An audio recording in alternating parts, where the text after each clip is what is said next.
The best way to understand the story of Australia is to get out into it. Feel the sun beating down on its ancient bones. And I do mean ancient. To get a true appreciation of how long ago Once Upon a Time really was, you need to get a sense of deep time.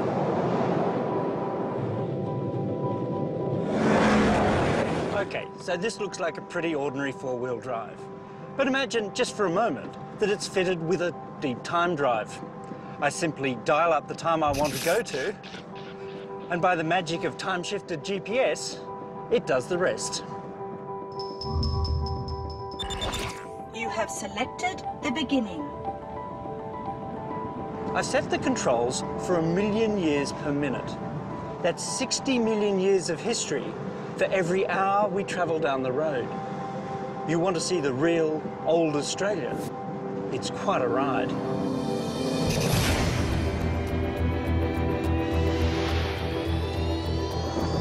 At 1,000,000 years per minute, a blink of an eye sees us in an Australia before Europeans. A few seconds later, and we pass the first Aboriginal footprints. Within minutes, you're dodging wombats the size of hippos and goannas as long as buses. Caution, hazardous wildlife. Worried about roadkill? It gets worse. An hour down the road and suddenly the land is dominated by dinosaurs. It will stay this way for the next 3 hours as we barrel back deep into the past. Recalculating deep time. Over 250 million years down the road of time, about 4 hours at this speed. And it's the world before dinosaurs.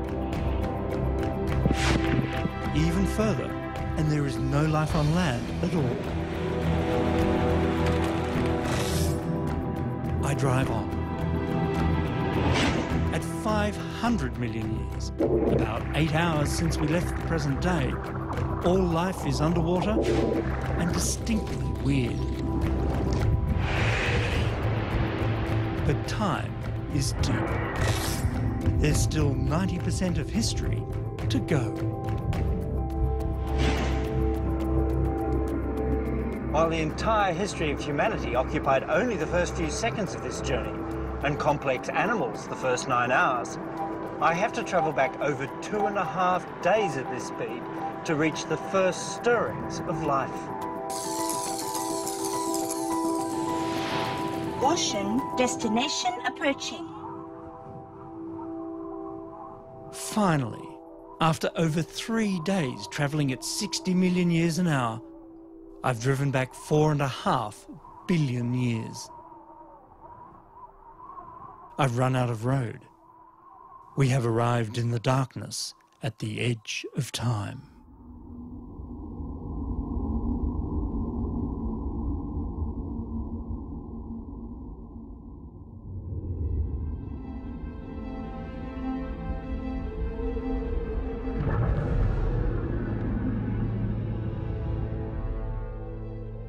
When the first rays of the newborn sun shone out into space, they illuminated a scene of untold cosmic violence. Swirling around the young star was a disk of dust and debris. Every fragment locked in mortal gravitational combat with every other lump of rock, metal, ice and dust in orbit.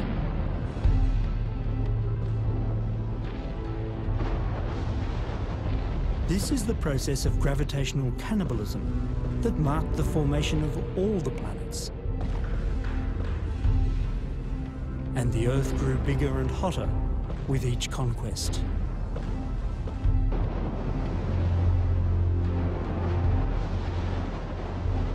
The heat came not only from collision, but from the natural radioactivity building up inside.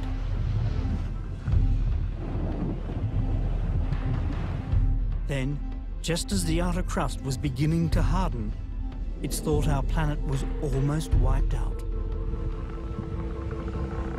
Another competitor, this one the size of Mars, crossed Earth's path.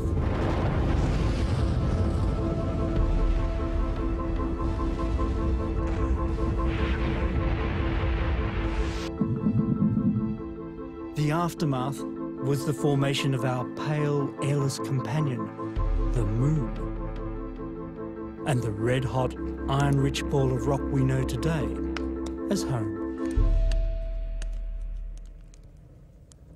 Understanding the fiery birth of the Earth really helps explain how the engine of our planet works. The crust I'm sitting on might have cooled down, but the planet below all of us is still a hot ball of rock spinning around in cold space, and it's still trying to cool down.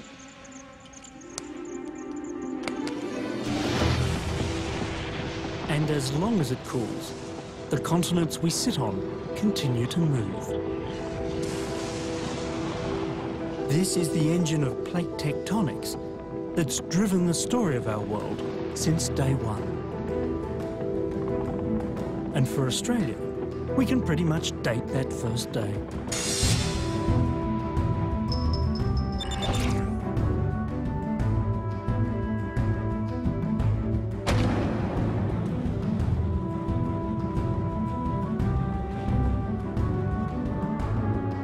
Nearly 2,000 billion sunrises after that first dawn, I'm heading west to one corner of the country that has faith.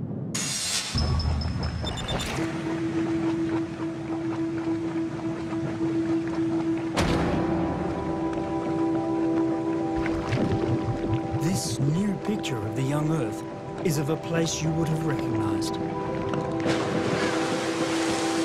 A volcanic landscape rich in raw geology and poisonous fumes, but totally devoid of oxygen. If you were lucky enough to be able to travel back to the very earliest days of the planet, you would have been treated to some of the greatest shows on Earth.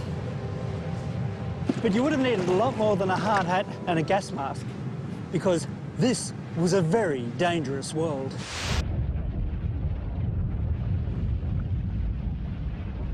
We can tell from the heavy cratering on the Moon at this time that the early Earth must have been pounded to within an inch of its life.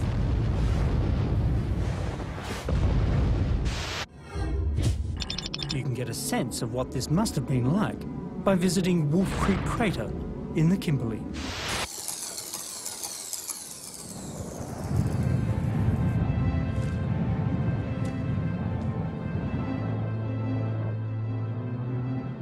Blasted out of the Kimberley landscape a mere 300,000 years ago, it's small by prehistoric standards, but perfectly formed.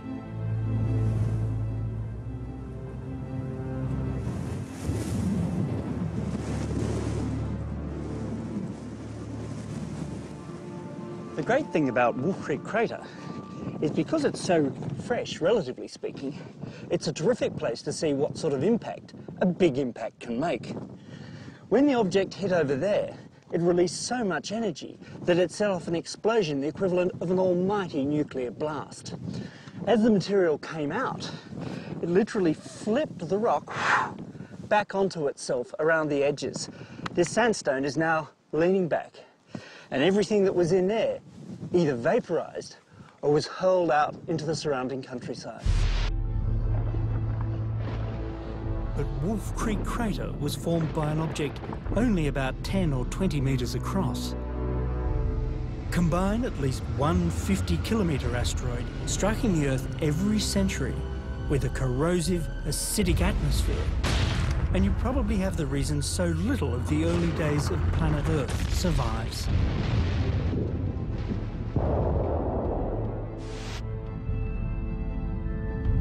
The craters of the Moon show that the Great Bombardment slowed about 3.8 billion years ago. But while the Moon's face has changed little, the Archean Earth looked nothing like the world today. None of our familiar continents, no green blush of life on land.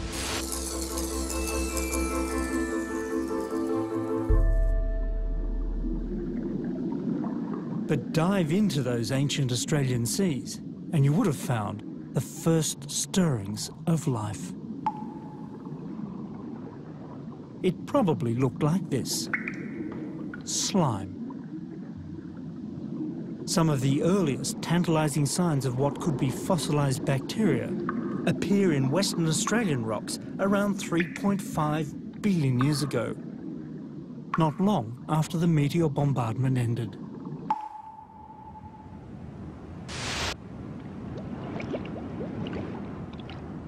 While the details of the origin of life remain shrouded by the mists of time, scientists are starting to get a fix on when and probably where it happened. And one thing is for sure, the early Earth had plenty of the raw ingredients.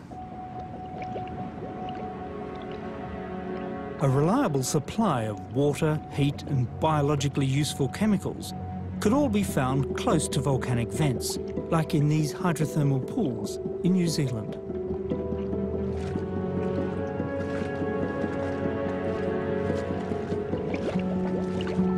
This blistering water contains no oxygen. Instead, it's rich in poisons, like hydrogen sulfide and arsenic.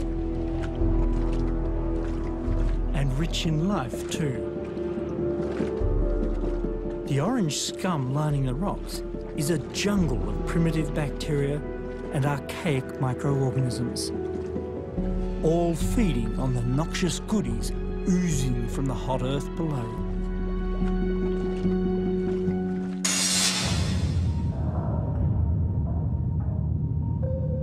Similar environments have existed in the sunless deep sea for billions of years. Both habitats are home to the most primitive life forms we know, and both are closely linked to the dynamic tectonic world we now live on.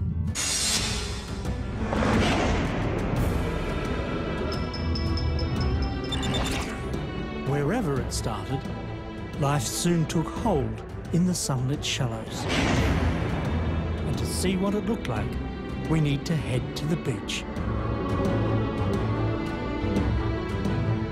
The Australian outback, bone dry and baking hot, hardly the sort of conditions you'd associate with the origin of life. But it's precisely because of this tough environment that down at the end of this road, we can find a unique glimpse into the world at the dawn of life.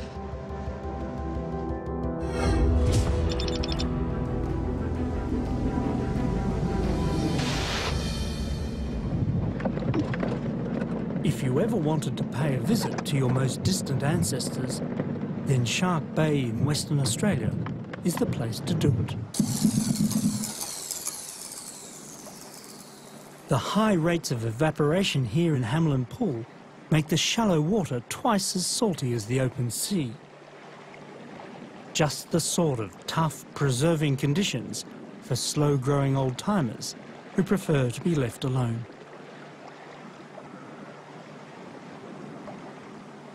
Meet your most distant living relative, the stromatolite, still going strong here in the salty waters of Shark Bay. Now, these guys might look more like rocks than your relatives, but you shouldn't be easily fooled. On the outside is a vast living community of microscopic bacteria that have developed the knack of gluing mud into mounds. And they've achieved this with the revolutionary trick of harnessing the power of sunlight.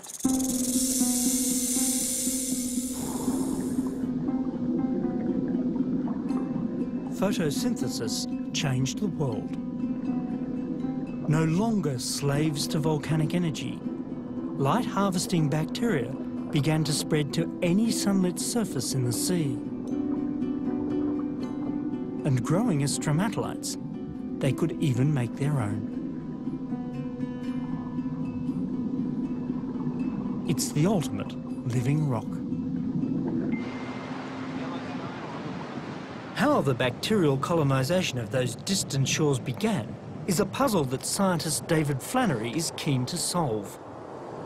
And a simple living algal mat offers a remarkable clue. It's much easier to interpret things in the fossil record if you have a modern example.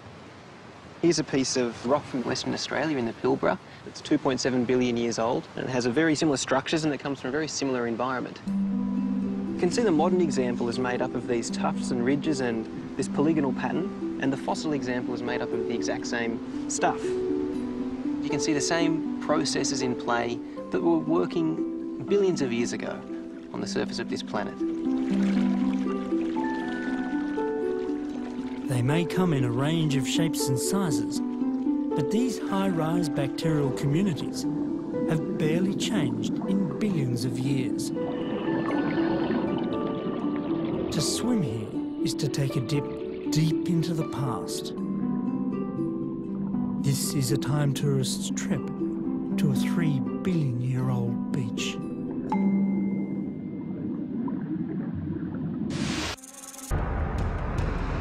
As far as we can tell, this was the Australian seaside circa 3,000 million years ago. Stromatolites in the shallows, smoke on the horizon, fire in the sky.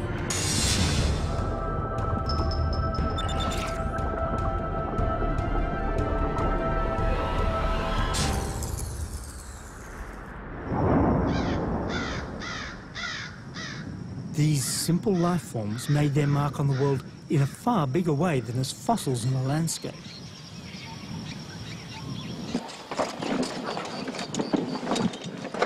They started making the landscape themselves.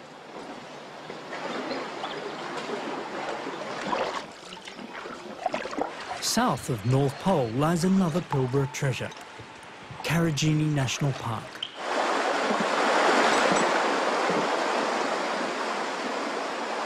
I'm taking a shortcut to the distant past. The deeper I drop into iron-rich Hancock Gorge, the further back in time I travel. Okay.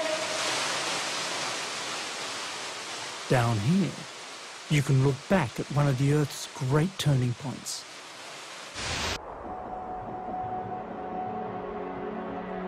Two and a half billion years ago, the atmosphere was still without oxygen. But beneath the waves, stromatolites and their photosynthetic kin were steadily releasing this reactive waste product into the water. It didn't get far. The oceans were full of dissolved iron left over from the planet's formation. Mix oxygen with iron, and you can guess the result. The oceans began to rust.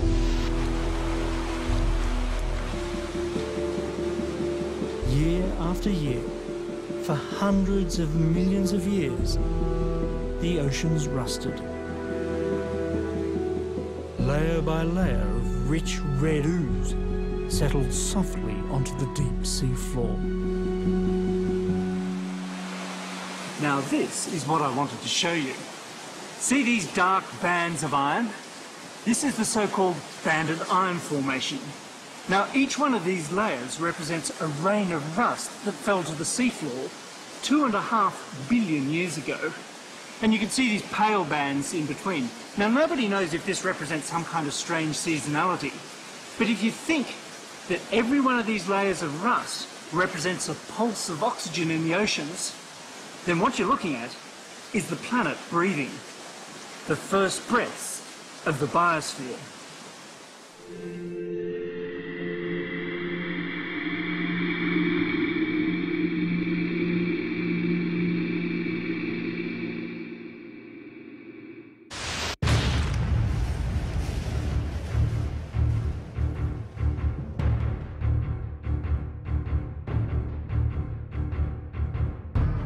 Today, that first biosphere breathes life into the Australian economy. The massive iron ore deposits of the Pilbara are the direct economic legacy of the rusting of the oceans.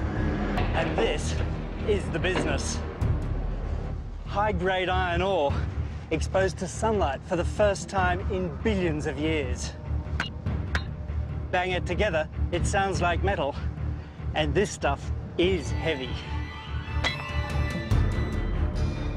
All of this, Australia's great wealth of iron, because of a waste product pumped out by microscopic bacterial slime, operating on an industrial scale in those ancient seas.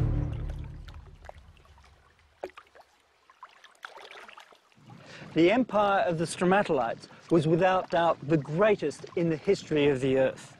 Forget the Romans, the Persians, even the dinosaurs. These humble bacterial mounds dominated the planet for over 2,000 million years, and they engineered its greatest transformation.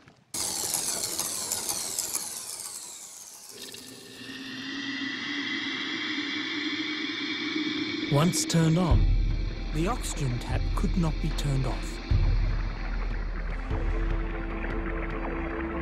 The formation of iron was just a phase the Earth was going through. After 700 million years of rusting, the oceans ran out of iron. And the oxygen had nowhere to go but up.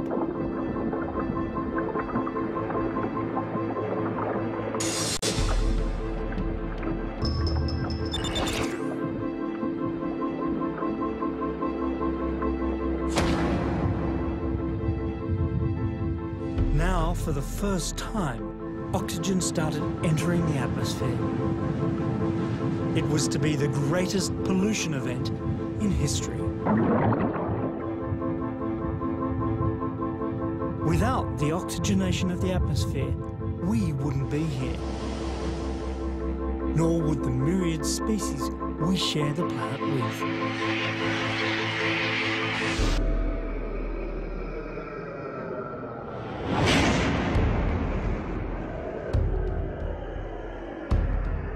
There might have been a revolution underway, but there wasn't much for a time tourist to see. Or breathe, for that matter. With oxygen concentrations at only a 20th of today's levels, your first gasp would have been your last. Even geologists have found the second half of the Proterozoic a little dull. After all the earlier dramas, things got stuck in such a long geological rut that they've dubbed this period the boring billion.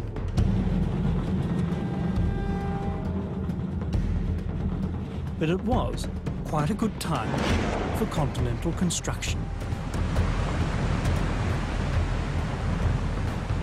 The hot planet below had been busy, pushing and welding together the ancient chunks of continental landmass that today make up most of the western two-thirds of Australia.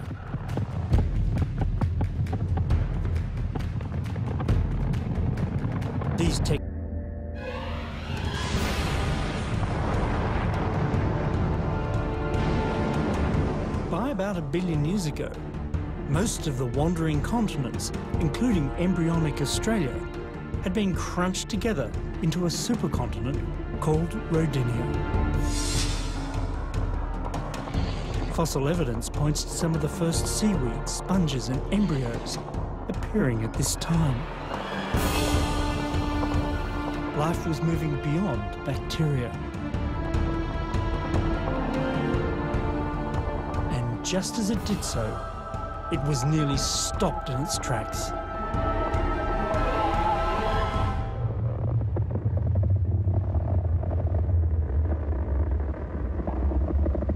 Welcome to Snowball Earth.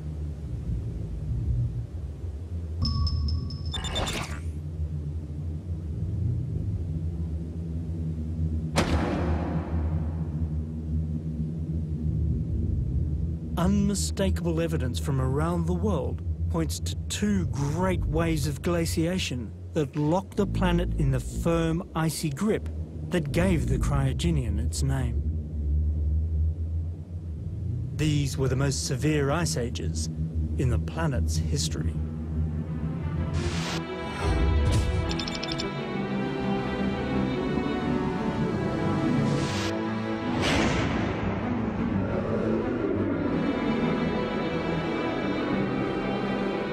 Flinders Ranges in South Australia seem a world away from a great global ice crisis. Yet it was here that clues to just such a calamity were first found.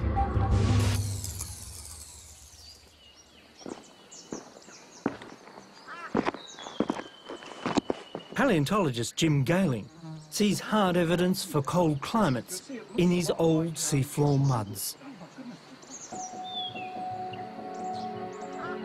This is tidal rhythmic sedimentation. In other words, every single tide has been recorded as a couplet of layers. But the beauty of this, it's a complete record of tides for as much as 60 years. And that is unique for rocks that are 640 million years old. These soft sediments settled on the seafloor with the precision of grooves on an LP record. Each band turning to the beat of an ancient tide. The fine, undisturbed layering of this tidal calendar could only have formed one way. With the seafloor protected by a ceiling of ice. The seafloor was actually sealed off from waves and storms because there was an ice cover over it. We were almost straddling the equator, and yet this ocean was covered with ice.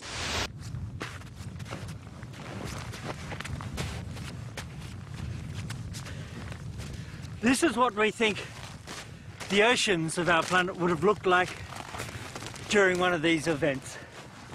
Frozen solid from the poles to the tropics. Now this is the frozen Arctic Ocean north of Barrow in Alaska today. In a month or two, most of this ice behind me will break up and drift away. It'll come back next year. But just imagine if the ice set in not for a season, not for a century, but for 1 million years, or even 10 million years. It's very hard to imagine anything surviving such a cold, cold world.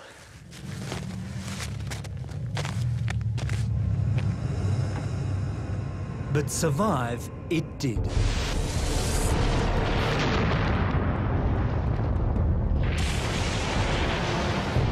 It was plate tectonics to the rescue.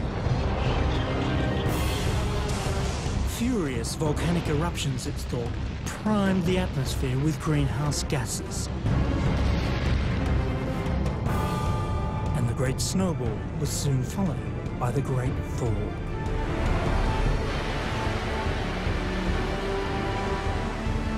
As the ice caps melted, seas rose and flooded back across the land.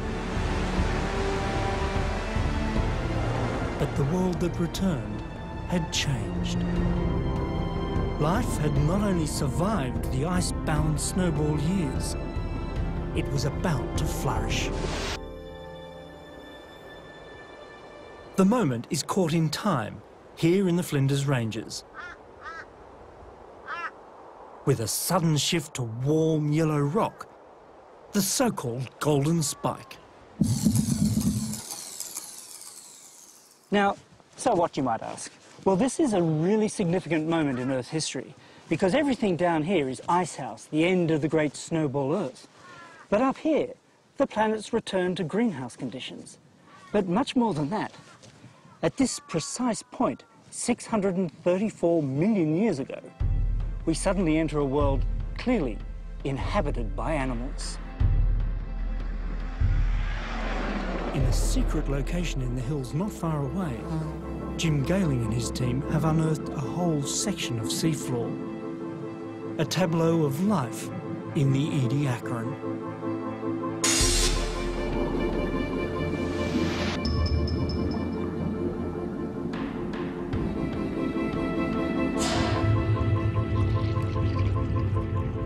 These are some of the oldest multicellular animals to be found on Earth.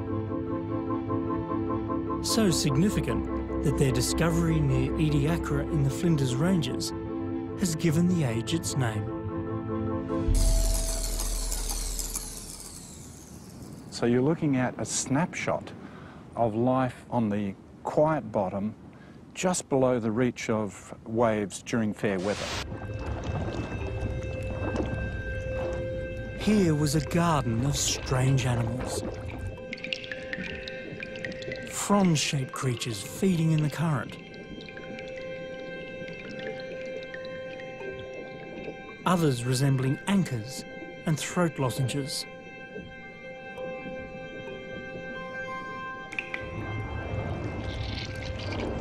Now, the most common one is this little pancake-shaped thing, Dickinsonia. Like a puffed-up placemat, Dickinsonia could reach about 1 metre across. It seems to have slid slowly over the seafloor, stopping from place to place to feast on the carpet of bacterial slime.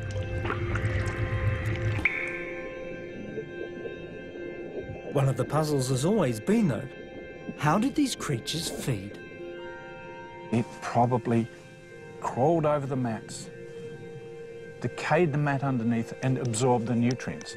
So no mouth. No mouth.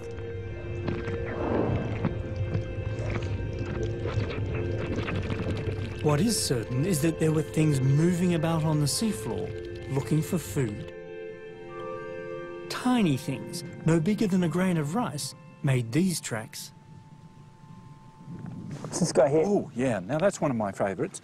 It's Sprigina, and it's important because we see that there's a head end. It looks like a shield with a bulge behind that, which might just be concentration of its sensory organs. So a brain, an early brain. That's right. So the first smart creature on Earth, perhaps. Maybe the last.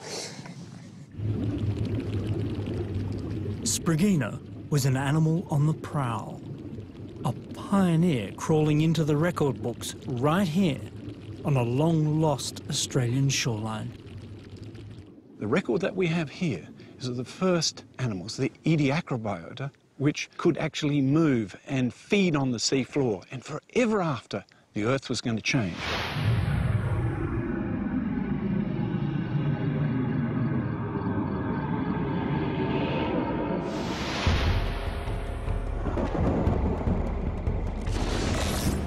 For the great bulk of the planet's history, we've travelled through a landscape where raw geology ruled the world and slime ruled the waves.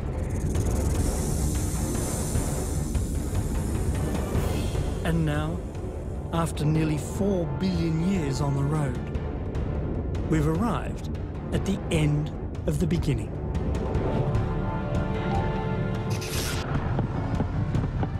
While life was starting to soften the planet's surface, Earth's underground heat engine had been busy driving Australia, Antarctica, India, Africa and Madagascar together into the famous supercontinent Gondwana. As the Gondwanan giant was shunted together, shockwaves rippled across the Australian mainland, pushing up a titanic mountain range, the Petermans, that once towered over central Australia.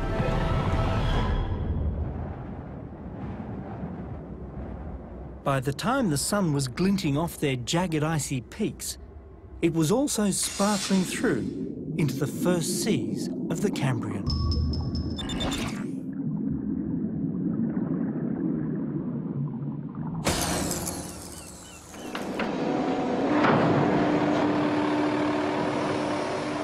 There you go. Thank you very much. A time-travelling tourist to Australia 540 million years ago would have been able to complete what is today an impossible journey. Push it right over that side, mate. Thanks, mate.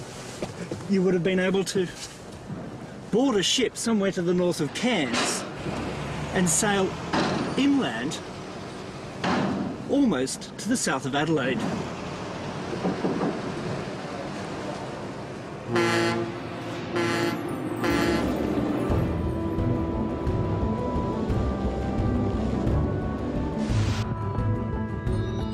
If you mark the east coast of Cambrian Australia on a modern-day map, the coastline would have wiggled down from Cape York to finish up somewhere south of Adelaide.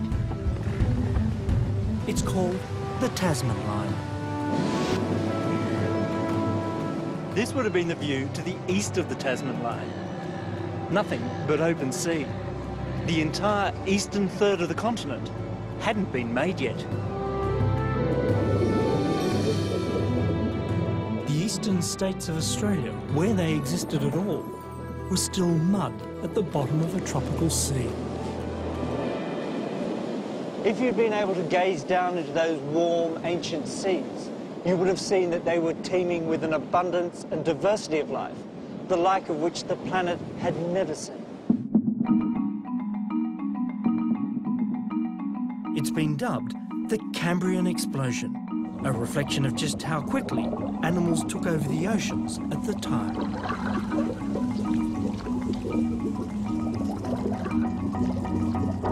There'd been strange creatures in Australian seas ever since the Ediacara. But now, suddenly, things that might not look out of place on a seafood platter were scurrying over the sand.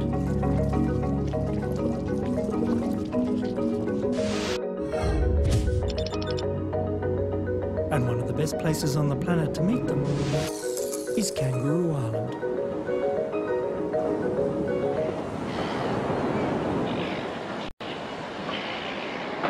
Here, the once undulating prehistoric seafloor has become rolling green pastures. Tucked away high above the waves of Emu Bay lies one of the world's premier Cambrian fossil sites. This is awfully good fun, but I have to keep on reminding myself that what I'm actually doing here is taking a half-billion-year-old rock, tapping it with a hammer, and coming face to face with perfectly formed little crustacean-like things that were scurrying around over 500 million years ago.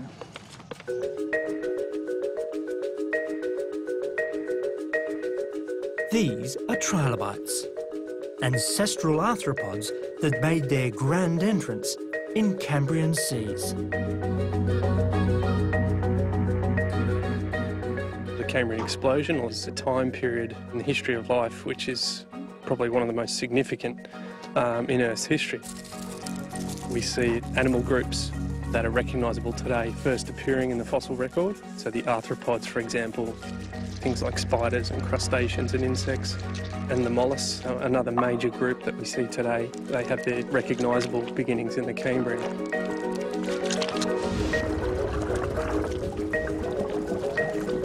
There are so many trilobites found at Emu Bay. They must have been scuttling everywhere. The gentle days of the Garden of Ediacara were over. This was a world of mouthparts and mobility. Hunters and the hunted. Armour-plated arthropods patrolled the seas, searching for easy pickings. They were bug-eyed and bristling with new technology.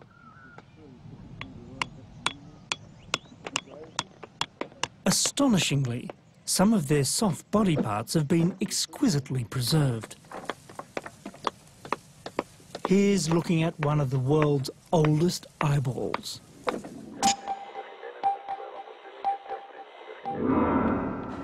Here's a decent-sized beastie, a trilobite called Redlickia. Now you can see all its segments quite clearly, and you can see this beautiful head shield with these big spikes down each side. But if you look even more closely up here, you'll see its two antennae. Just amazing. Growing longer than a man's hand, Redlickia was the largest trilobite in these Gondwanan waters. But it was still well armoured with defensive spines. There was a good reason for this.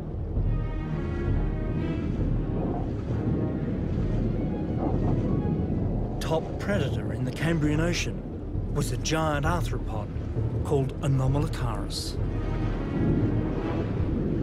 Anomalocaris is an animal that probably could have reached 1.5 to 2 metres in length. So this thing would have been fluttering around in the surface waters looking for probably other arthropods. Clearly, The evolutionary arms race had begun.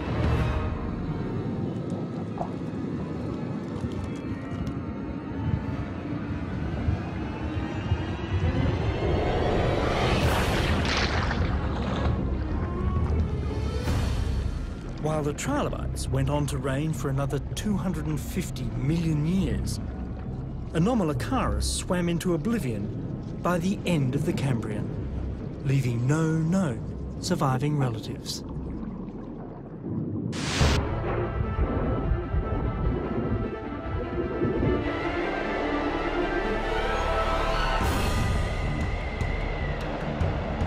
Meanwhile, with no botanical protection, the high peaks of the Petermann Ranges in Central Australia were wearing away. For 100 million years or more, rivers had been tumbling from their bare, snowy peaks.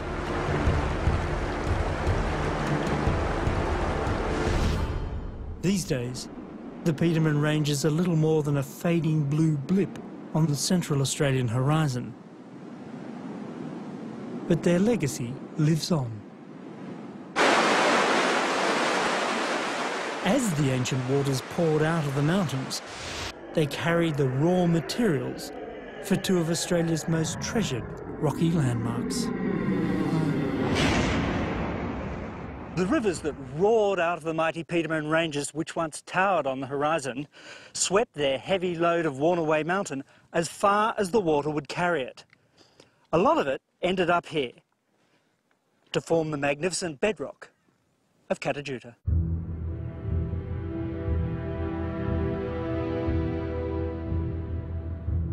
The smooth domes of Catajuta are the eroded remnants of a thick conglomerate of rounded river cobbles dropped by the fast-flowing water. A lighter load of sand was carried further afield.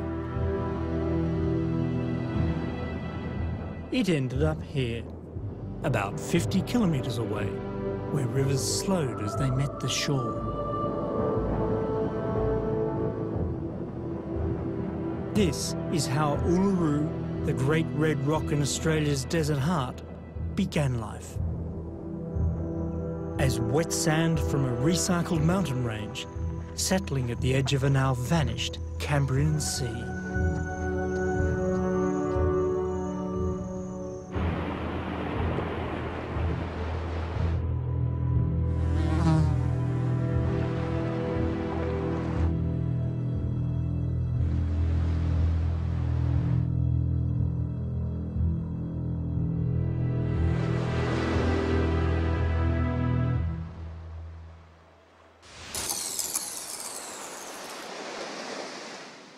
The lights went down on Cambrian Australia, with the stage set for the next great drama in the story of the Earth. And the cast was already gathering out to sea. Despite the explosion of life going on in the sea, if you'd taken a walk on a Cambrian beach, you probably wouldn't have noticed much going on at all. Perhaps a trilobite might have tickled your toes, but apart from the wind and the waves, this was a silent world. There was still no life up there, on land. It would not stay this way for long. The seas, now bursting with life, were set to spill their cargo onto the bare earth. And Australia was ripe for conquest. But in terms of the lifetime of a continent, Australia and the world around it is still an infant. Still attached to the greater Gondwana motherland. And still a blank canvas on land. Save for a thin smear of slime and bacteria along the soggiest of margins, all the continents had laid bare for over 4 billion years. Now, with 90% of Earth history behind us, all of that was about to change.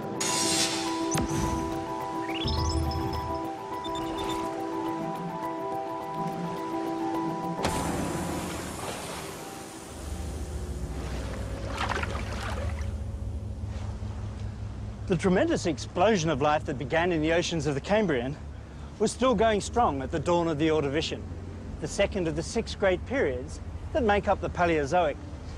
And it was in Ordovician oceans that a second wave of animal experimentation began as well. One that ultimately would lead to the first Australians coming ashore. With the seas now crowded with life, the first tentative footsteps onto land were not far away.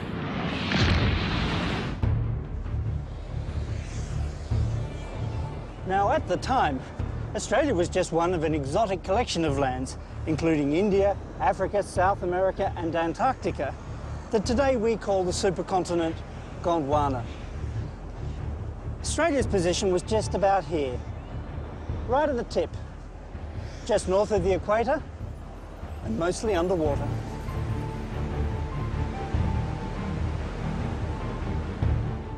Oceans were rising around the planet, and seawater flooded in across parts of Central Australia. At the time, the sea of sand we know today as the Simpson Desert was slap bang in the middle of the Larapinta Seaway, a tongue of warm ocean water that licked right across the country. Back then, this bouncy drive would have been a bumpy boat crossing.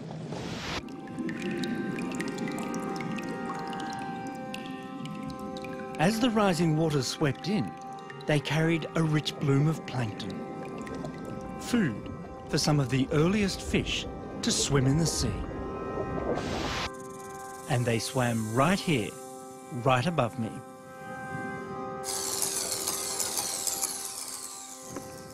The last vestiges of the old Larapinta seafloor lie tumbling from the top of the mesa-shaped hills of the Simpson Desert. Even in the best of seasons like this, the Simpson is a harsh, unforgiving landscape. Now, you probably wouldn't expect to find the world's earliest fish in the dead centre of the driest inhabited continent on the planet today. But it was on the side of this hill in the Simpson Desert where the fossil of Arundaspis lay waiting to be discovered.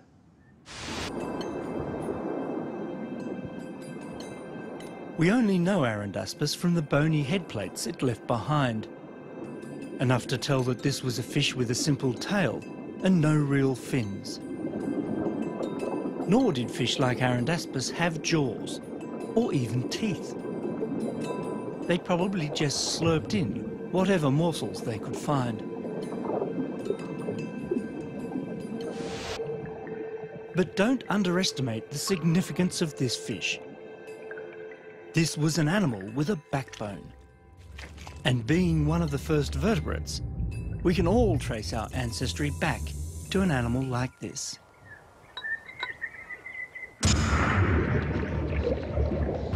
But giant invertebrates ruled these Ordovician seas. And to them, Arundaspis was just a bite-sized snack. While the first fish took to swimming out of danger, their invertebrate foes would soon be flexing their leg muscles in a different way. Time to put the foot down and head for the seaside in the Silurian.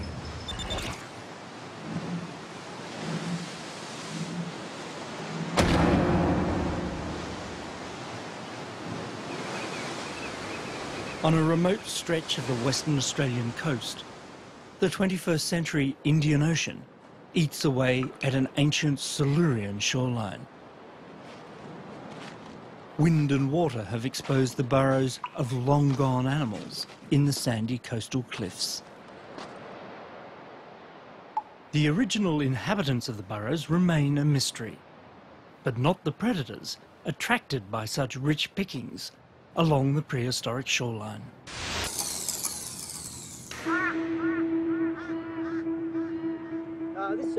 Clues to their identity are revealed in the rocks of nearby Kalbarri National Park. My goodness, what a view. Here, the Murchison River has sliced a spectacular gorge deep into the Silurian past. The Murchison Gorge back in the Silurian wasn't a gorge at all, of course. It was a vast estuarine floodplain with rivers winding down from the hills in the distance, carrying sand into the sea. But for the first time in the history of the planet, those Silurian shorelines down there were alive with animal activity.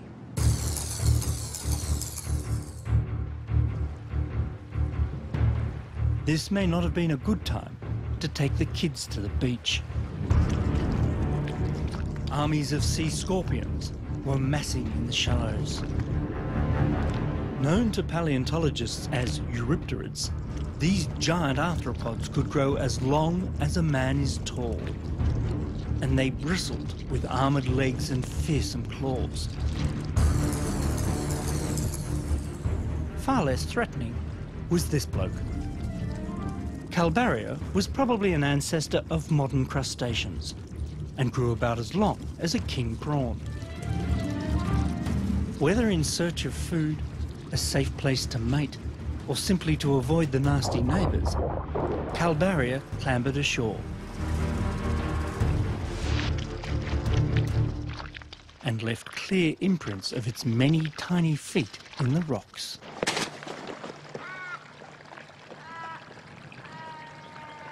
A descent into Murchison Gorge takes you back to those ancient Silurian shorelines for a walk in the footsteps of prehistory. All in a day's work for Kalbarri Ranger Mike Paxman. It's amazing the amount of time that goes past to make so many layers in a gorge like this. Each one's different. Yeah. It has its own character.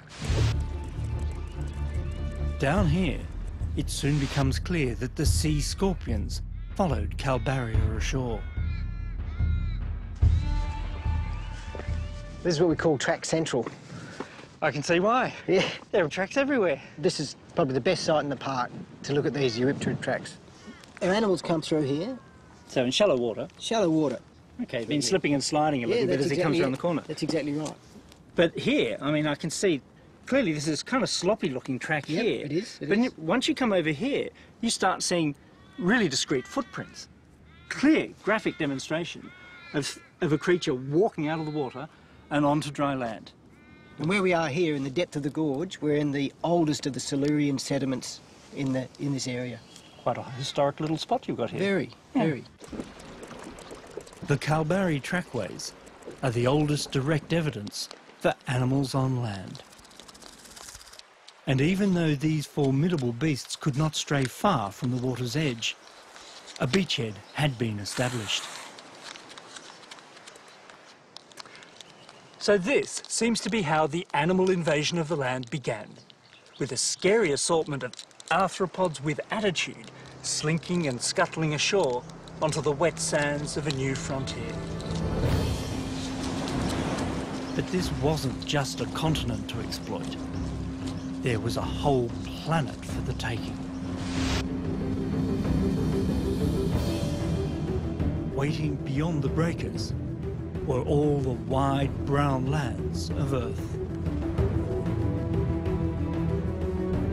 As the Silurian progressed, the entire Gondwana juggernaut, with Australia welded on at the northern edge, began to drift into the southern hemisphere.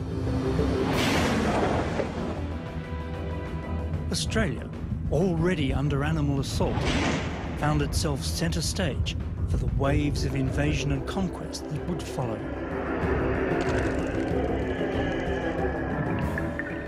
But animals were not going to get far inland without help from plants.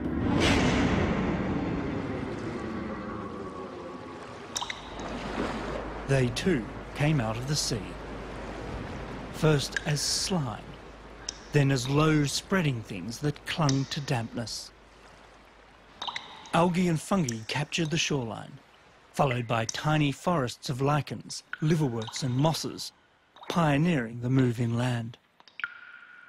That was the big deal about the Silurian, of course. It was the first time that the Earth turned green.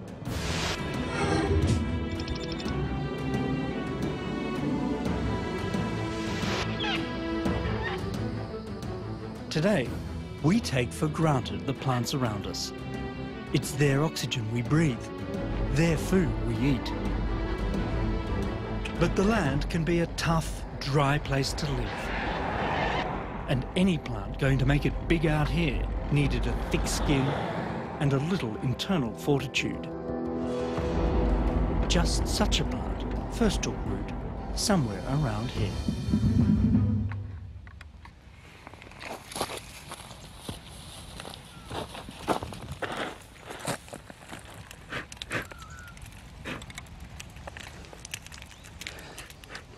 If you thought that this was just another ordinary roadside cutting on a pretty but ordinary country road, well, of course you'd be dead wrong. It was here near Yea in Victoria that fossils of some of the world's earliest land plants were found. Indeed, these rocks contain the first signs of the greening of Gondwana. Just amazing. This is Baragwanathia, thought to be the oldest true land plant in the world. Not much to look at, perhaps, but with green leaves and a stem to carry sap internally and to support its weight, the world above water was its oyster. In life, it would have looked much like this. This is a lycopod or club moss, as was Baragwanathia, rising out of the water in a coastal bog in Queensland today.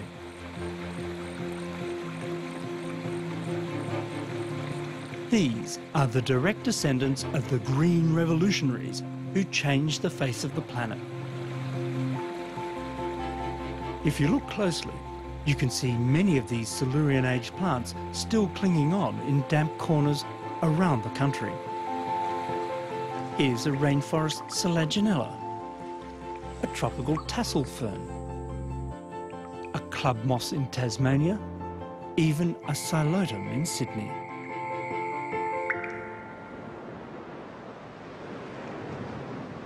Plant life had by now engineered a solution to the ultraviolet radiation that had been sterilising the Earth's surface. An ozone layer built from excess oxygen. With the natural ozone sunshade now high in the sky, barren continents became viable real estate. Finally, there truly was life on Earth, and not just in the sea. The low spreading thickets provided the perfect humid cover for other arthropod forms like millipedes, centipedes and mites to make the transition to land complete. Some molluscs even brought their own homes because it was still not a very welcoming place.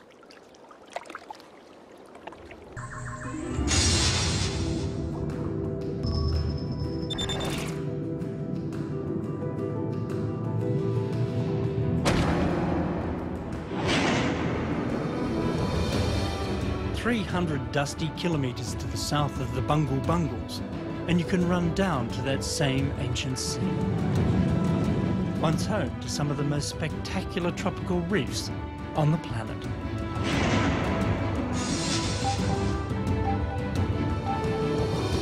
Surprisingly, you can still visit these reefs today.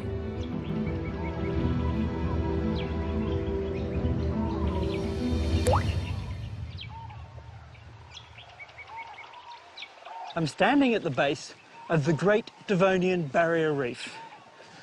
These towering limestone cliffs were once towers of life rising into the clear sunlit waters of a colossal reef system that once circled the Kimberley.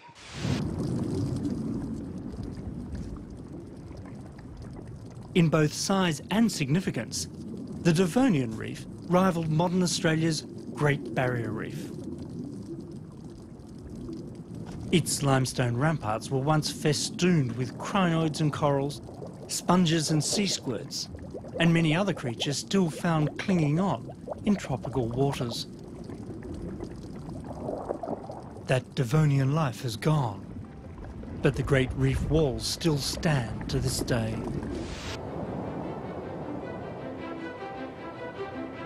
It's easier to see from the air.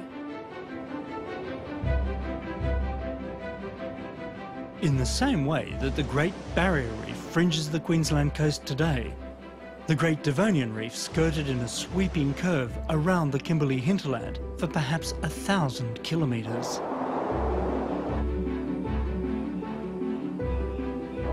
Reef after reef line up across the landscape as if a giant bath plug had been pulled.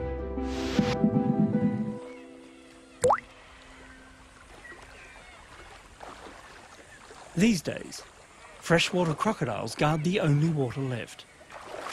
Dry season pools left by the monsoonal streams that drain and dissect the old reefs.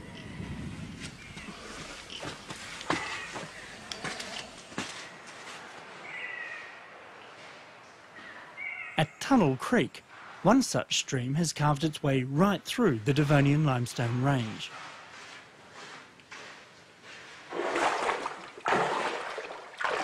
It's a deliciously cool change from the sweltering heat outside and offers dark access to the very heart of the reef itself.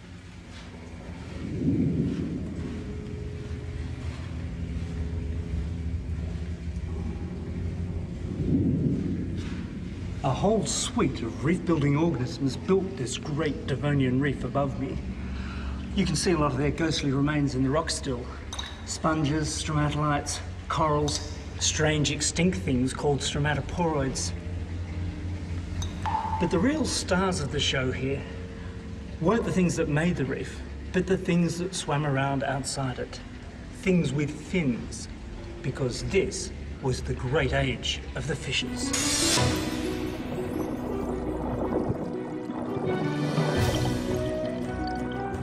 It was in the Devonian that for the first time fish filled the oceans. Fish of all shapes and sizes. Just not quite the shapes and sizes we see today.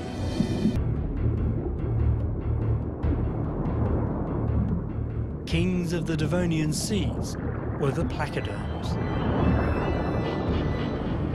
Fish had moved on since the days of Arundaspis. Now they had jaws, fins and teeth to go with their bony head plates. The front part of the body was covered in these bony plates, and then the tail would be pretty much shark-like. They were in fact very agile, successful predators. They had a highly developed sensory system. Some of them had electrosensory perception, like modern sharks and rays. Many of these fossil features have been preserved in fabulous 3D. Oh look, there's some ridging. The go-go nodules have protected the fossils from being crushed. I think it might be a holonema. A nice bath in acid's going to clear it up. Soak it in some water and scrub it with a toothbrush. And No, if I'm not getting a shower at night, this fish certainly isn't.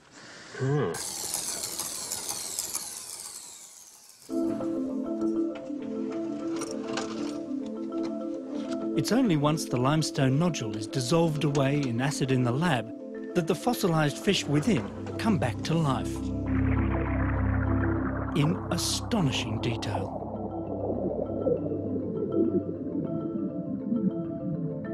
Scales, teeth, eye sockets, brain cases, bones and fin rays. The fish are all so fabulously well preserved for their age that even soft body bits can be made out. In more ways than one, these are pretty sexy fossils. Well, this one here is particularly interesting because it's one of the few male fossils that we have. And we can tell that because it has this clasper. What, like in a shark? Very much like a shark. This bony tube structure is the oldest confirmed male appendage. A fishy willy for impregnating a female.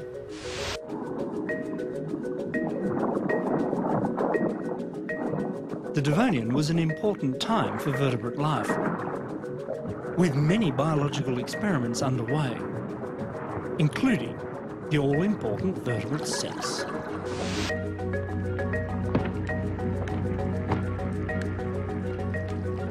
Even today, sex in the sea can be a bit of a hit or miss affair. a trade-off between precision and plenty. Without coupling and live birth, vulnerable progeny sink or swim on their own. Not a strategy destined for success on land.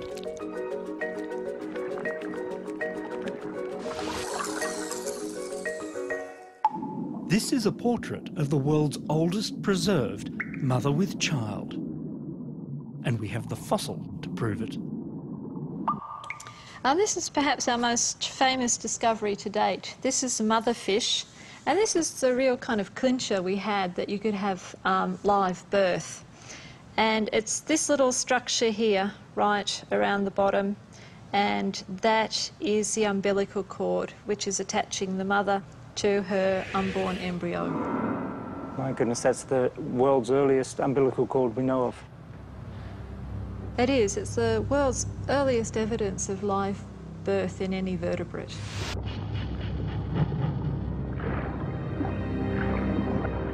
Our backbone ancestors were making all the right moves. Already on the road to becoming social, smart and sexy. And they were everywhere.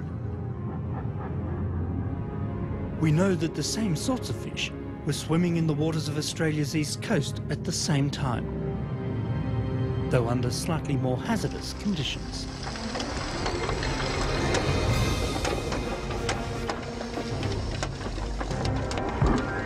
The eastern seaboard of Australia had been a construction zone ever since the Cambrian. Far offshore, a line of volcanoes ran in a broad arc along the edge of colliding tectonic plates.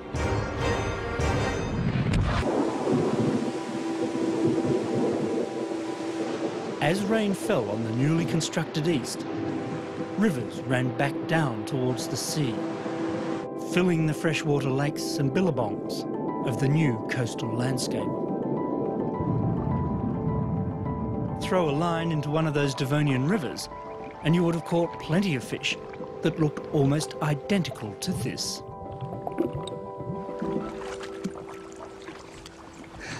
Whoa, hi, big guy. Well, look at you. Aren't you something special? Now, this is something truly special, a living link to our fossil past.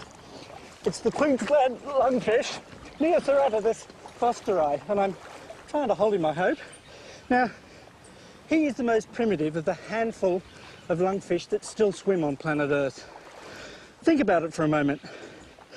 These guys were already ancient history, 100 million years before the first dinosaurs walked the Earth.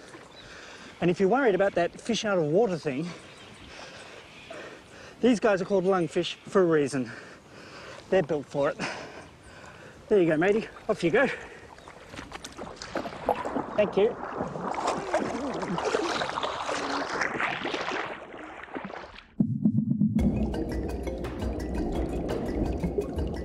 When lungfish moved from the sea into fresh water in the Devonian, they brought with them the ability to breathe with or without gills when the going got tough. It's a skill that still stands these remarkable living fossils in good stead. They live on in just a few river systems in southeast Queensland. And when oxygen levels fall, they can switch to gulping air from the surface. It's a strategy that has doubtless allowed them to struggle through more than one Australian drought. Not all fish have been so lucky.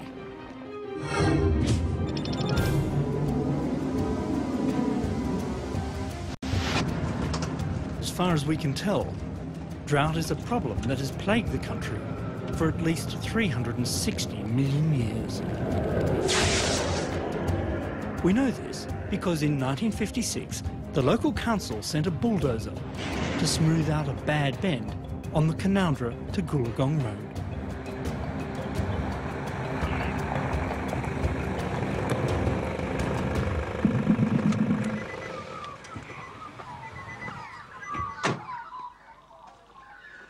Well, the bad bend in the Canowindra to Goolagong Road is still here.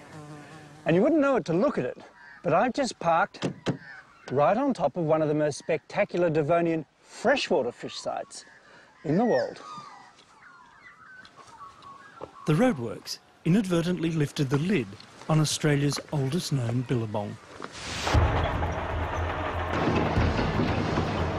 When a paleontological team returned to open the site, Can you just turn it around so we can get the light on it? thousands of fish tumbled out. They were lying on the slabs just as they had been the day they all died together when their waterhole dried up. Like their saltwater go-go cousins, many were armour-plated placoderms.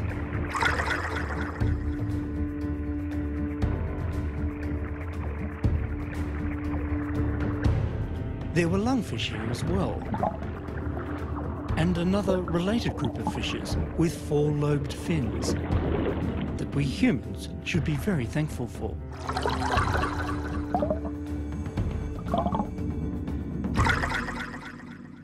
Of the 4,000 or more fish uncovered on these Canandra slabs, this one is special. It's been given the name Canandra grossi, after the town, of course, but its real claim to fame are the features that it shares with those fish-like animals that were leaving the water behind. Its reptilian-looking head had nostrils, suggesting it too could breathe with both lungs and gills. And it was one of the lobe-finned fish, a group with four limb-like fins with a bony internal structure we can recognise in our own arms and legs.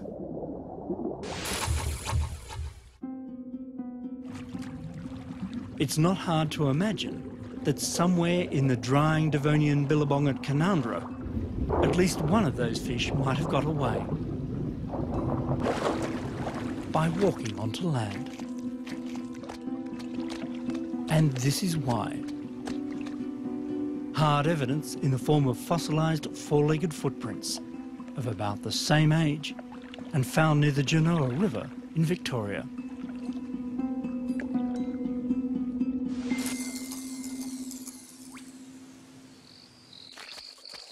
It was a different Genoa River, but these early fish-like tetrapods, about a metre long, were among the first animals on Earth to feel the sand between their toes. It's astonishing to think that it was from a spot very near here that, to the best of our knowledge, some of the world's first animals with four legs walked out of the cool water and made their mark on the land.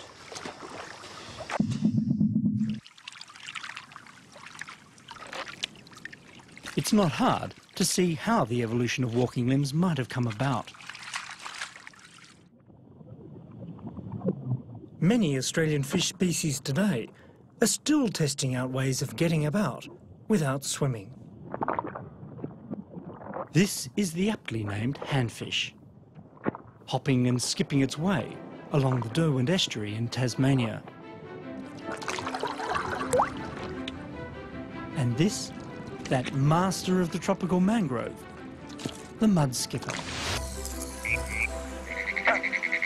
However they'd managed it in the first place, the first amphibians walked out into the botanical wonderland of the Carboniferous.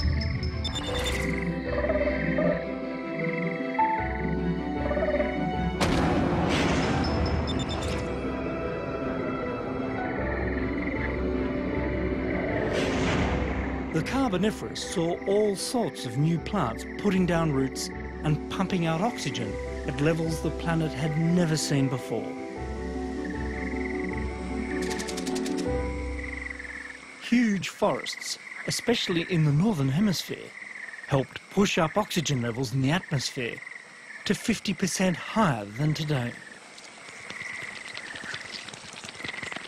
The extra oxygen saw some invertebrates grow to enormous sizes.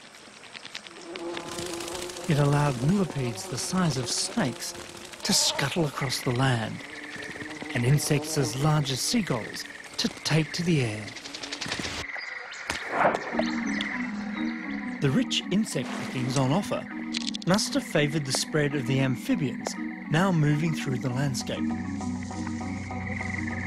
But like their froggy descendants today, these ancestral four-legged animals needed to return to water to reproduce.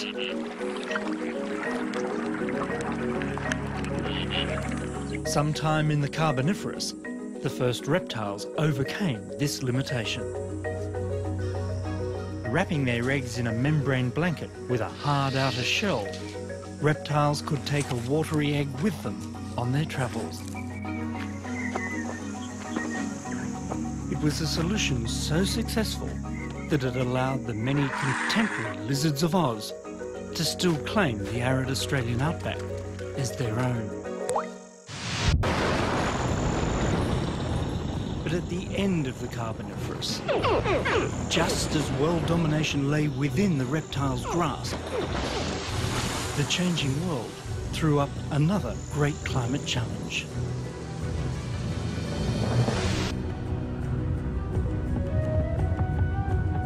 The drift of Gondwana saw Australia heading south and getting colder. It was more than just the location.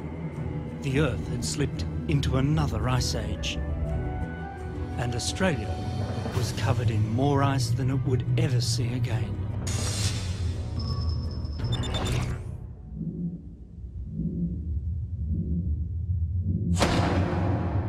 By the time we reached the Permian, a deep chill had settled in.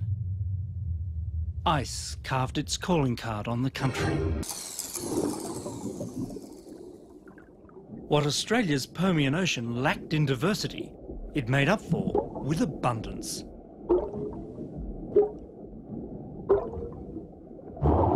Life crowded the seafloor.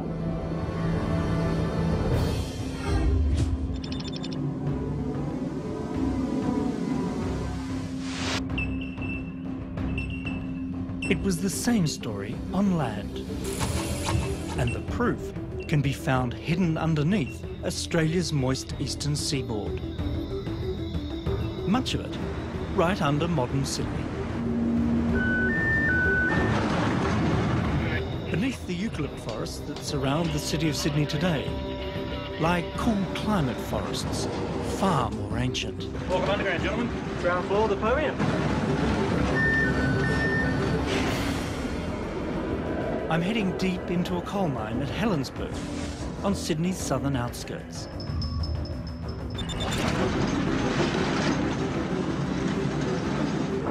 The seams of rich black coal here have been mined for longer than any other in the country. What you're looking at here is the exhumation, half a kilometre underground, of the dead black graveyard of a vast swampy forest that once stretched right across the Sydney Basin. It's hard, messy, noisy work, but there's treasure in this coal, the raw energy of fossilised sunlight.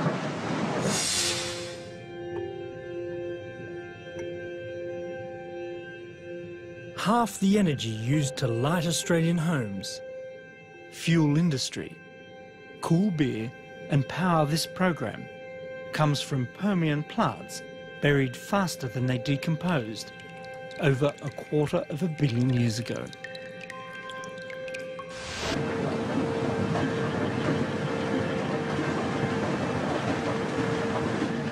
When scientists looked closely at these coal seams, they found something not seen in the Australian forest growing so far above me today.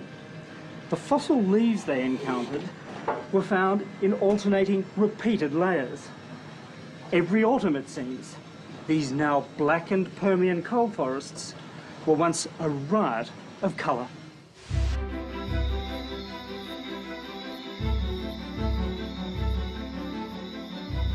One tree, above all others, dominated the Permian forests. Glossopteris.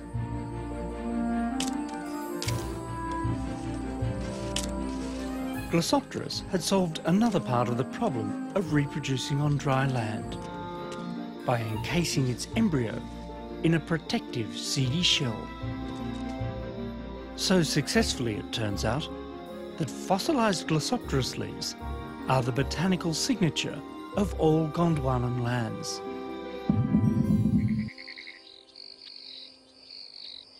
The planet had come of age in the Permian. Here was a world with great oxygen-producing forests, inhabited by animals with 4 legs. Insects had taken to the skies, and the seas were brimming with animals. Life on Earth was going swimmingly well. And then, suddenly, everything went diabolically wrong.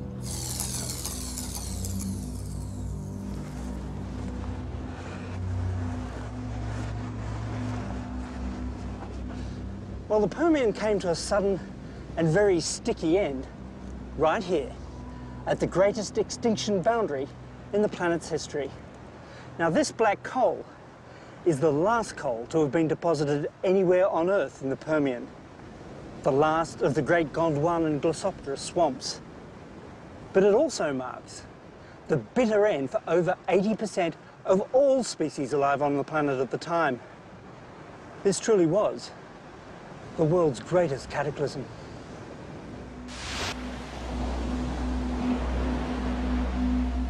This figure is conservative. Some estimates have 95% of all species dead and gone, wiped out in a geological blink.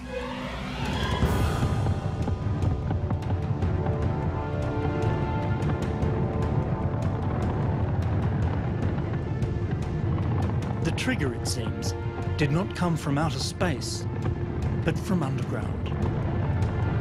A massive volcanic eruption in Siberia pushed CO2 levels sky high and the planet into a runaway greenhouse crisis. These were the days when our living Earth nearly died. Acidified and stagnant, great swathes of the ocean festered. Toxic bacteria took over from plankton, and deadly hydrogen sulfide spilled into the skies.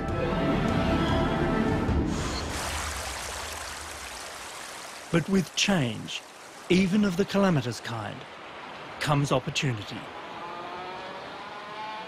And the Earth would soon echo to the thunder of giants. Now, with 70 hours of my journey behind me, and only another 4 to go, we've arrived at the start of Australia's wild adolescence. It's the Mesozoic.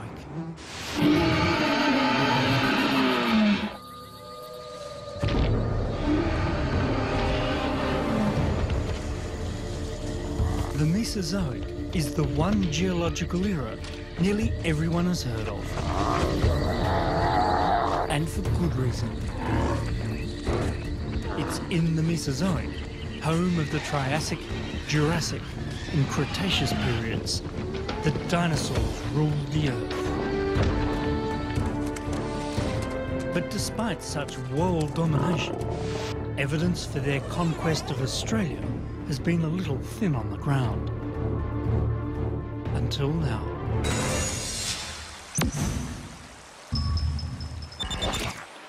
It's time for the age of dinosaurs, down under.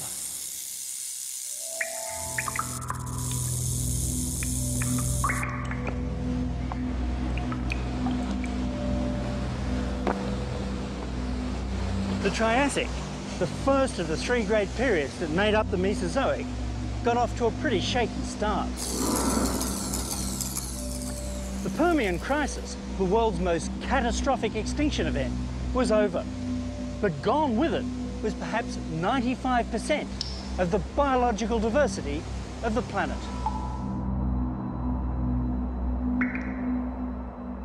Around the world, life had been all but wiped out in the sea and devastated on land.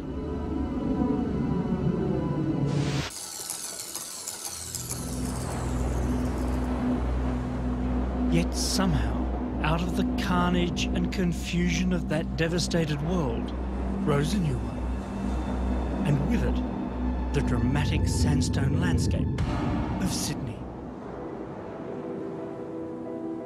I think, Richard, this would have to be one of the best places to see the Sydney sandstone.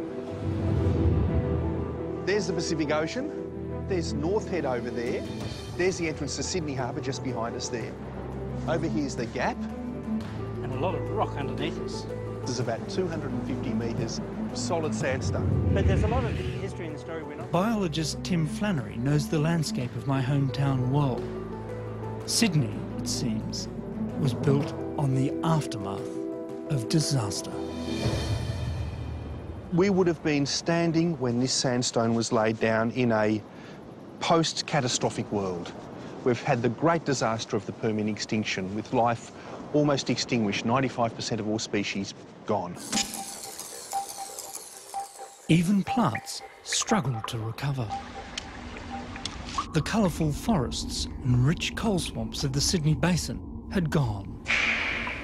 And over the next 20 million years, the lush world of the Permian was buried deeper and deeper in sand.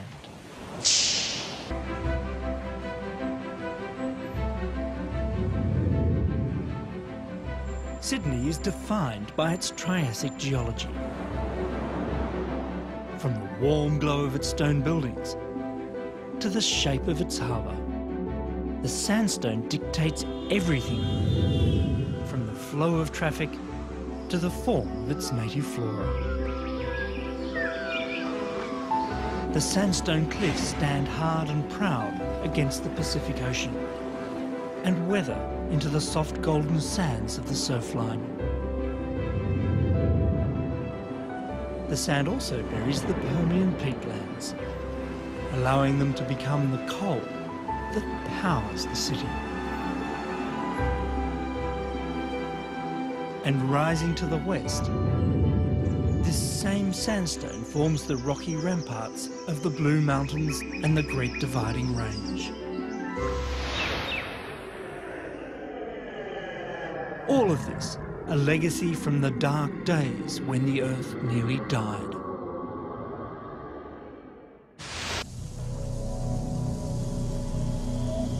It was the sudden lurch into an intense greenhouse climate that seems to have triggered the initial disaster at the end of the Permian. A series of wild climate swings plagued the early Triassic before the planet finally stabilised. And even when it did, temperatures still simmered.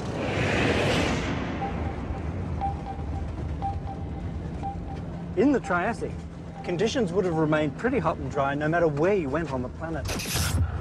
Australia was still part of the supercontinent Gondwana, but Gondwana was now part of a supercontinent called Pangaea, where all lands were one, and given a decent four-wheel drive, you really could have gone just about anywhere.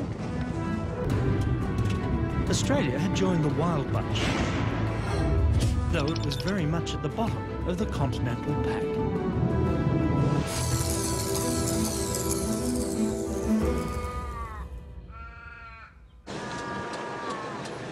The far western New South Wales town of Bourke has always been thought of as a long way from anywhere. There was some historical basis for this in the Triassic, when Down Under really was down under. There was no back of Bourke. This was at the South Pole, and everything from here was up. And this was a South Pole in a greenhouse world. So hot, there was no permanent ice. Instead, there were ferns and ginkgo trees, freshwater fish, and giant carnivorous amphibians. But the Triassic Earth belonged to reptiles. Some were taking to the air, others to the sea. Walking the land were lizard-like reptiles, mammal-like reptiles, and the first dinosaurian reptiles as well. We know these early dinosaurs roamed across southern Gondwana, though they've left almost no trace here in Triassic Australia. But the evidence for Australian dinosaurs is out there, if you know where to look.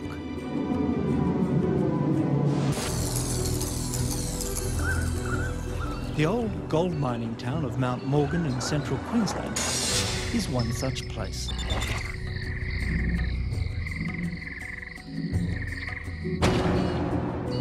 When the old miners excavated clay from a nearby hill, what they dug away was the mud that once filled a Jurassic lake. So this was all lake deposit yes. here? Okay. So we're in underneath where the dinosaurs walked on the edge of that freshwater shallow lake. Left behind in the rocky ceiling are the three-toed imprints of dinosaurs that walked on the lake's muddy fringe. The ghosts of dinosaurs past still haunt these caverns. Oh, yes. These footprints, and those from other mines, help flesh out a Jurassic Australia rich in forests and waterways.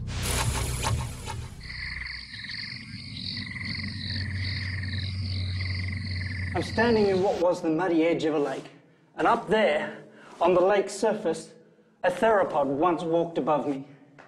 About 195 million years ago, an imprint as clear as day. Remarkable.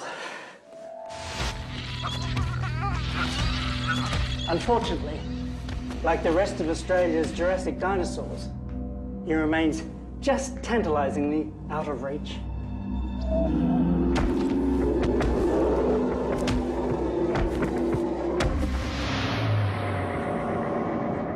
Bones of some of these Jurassic dinosaurs have been found, but the record is scrappy at best, just enough to fill a display case in the Queensland Museum. But the Mesozoic Earth was restless. Like a teenager with a growth spurt, it was on the move again. The supercontinent Pangaea was breaking up, leaving Australia still attached to a remodelled Gondwana in the southern hemisphere. And towards the close of the Jurassic, a little extra remodelling was applied from space. A falling rock in the shape of an asteroid or comet slammed into Central Australia.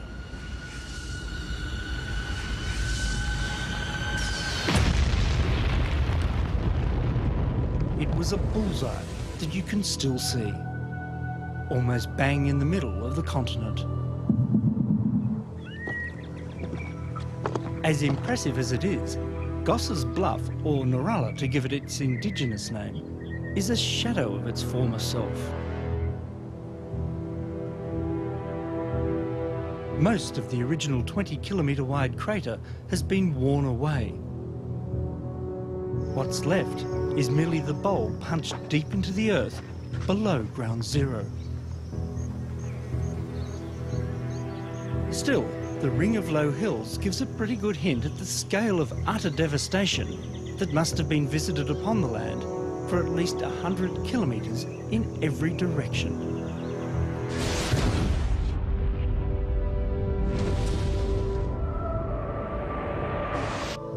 Sometimes you get a chance to truly grasp the scale of past geological events.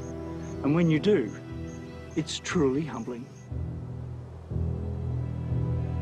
It wasn't the Goss's Bluff impact that saw off the dinosaurs, but it was a portent of dangers to come.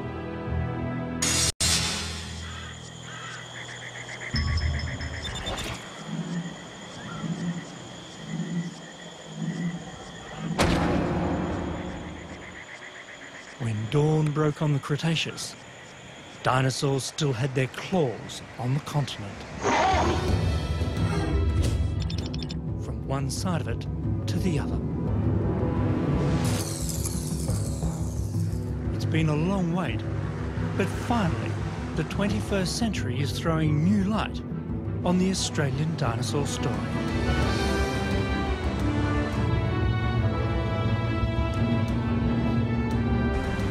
For years, the ancient secrets of the Kimberley coastline near Broome have been guarded by extreme tides and extensive mudflats.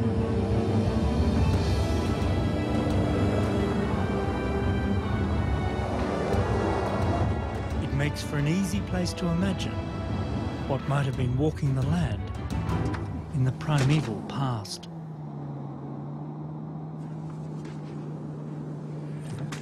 Wonderful. But imagination alone is not required here.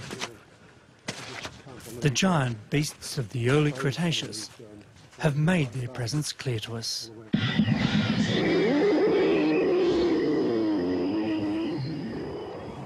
The first clear chapter in Australia's rather secret history of dinosaurs starts here, on the beaches near Broome in the Kimberley. Back then, this was a vast coastal forest running down to floodplains and estuaries near the sea. Not radically different from the tropical mudflats of today, except for the 15 or so species of very large dinosaurs that have left their marks in the rocks here.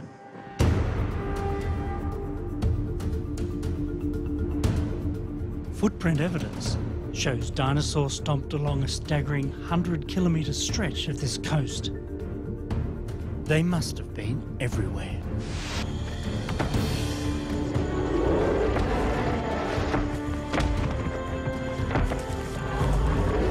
Even the quintessential Stegosaurus left its mark here.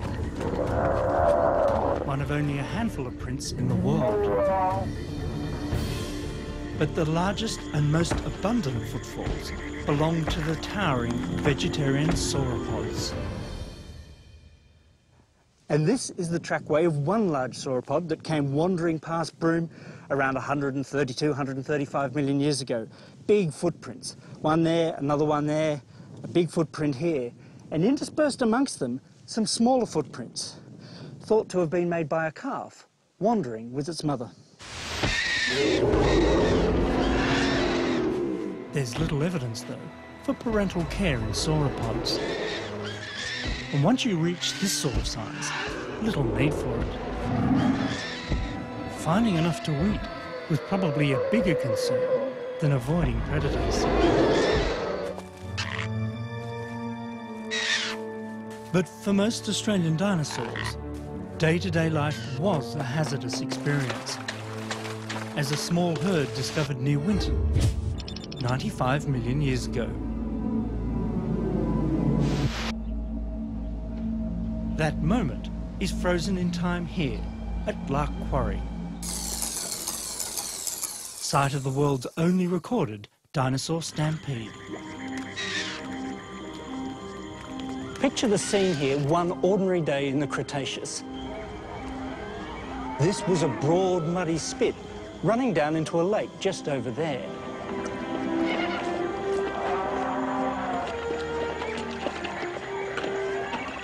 Now, sometime during the day, a mixed herd of small dinosaurs wandered across the mud to take a drink at the water's edge. Here you can see the very clear footprints of a small chicken-sized meat-eater. And here the emu-sized tracks of an ornithopod dinosaur.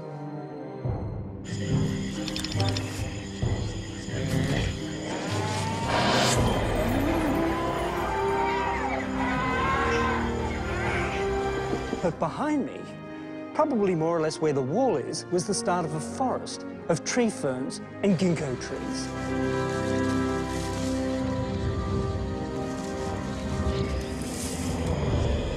These rich forests, dominated by conifers, provided shelter and food. And cover for a meat-eater. Even for a wary dinosaur, the Cretaceous was no time for complacency. Now, if you popped your head up and looked back this way, you would have seen one very large, very hungry theropod head down and heading your way.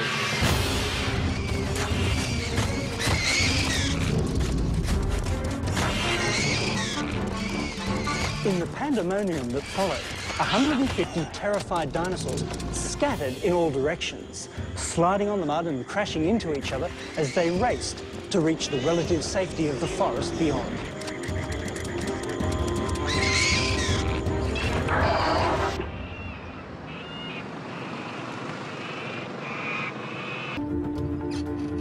dinosaur site that we're going to is probably the most exciting, and it's definitely the most significant of what I've found so far, and it's a place that's produced a tremendous amount of material in quite a short time. The Elliots began their dinosaur odyssey by accident, pretty much by tripping over the bones of some dead ones on their property. So Dave, this is a big hole in the ground? Yeah, here we are. This is where it all started. If you can imagine 95 to 100 million years ago, we were sitting in a lush rainforest area. Look back in the north, and where we have nice, flat open grasslands, that would have been an inland sea. And what we had is these big rivers coming in and bringing silt and just depositing silt, so slowly that sea was being pushed back to the north. So this country here was cool, it was lush, it was green, the rivers would be full of lungfish and turtles, big crocodiles and freshwater fish. And look out on the plains out there, and that would have been huge conifer trees, ferns and ginkgos, cycads, lush type of trees that those animals would have lived on. From what they've seen so far, David's convinced the dinosaurs being unearthed have a unique pedigree. The dinosaurs out here are totally different, and that's so true for just about everything Australian, isn't it? Even us. we're a little bit different, aren't we? Before the dinosaurs showed themselves in Western Queensland, Winton was most famous for its association with a waterhole. A visit to this billabong is said to have inspired bush poet Banjo Patterson to pen the country's most famous national song.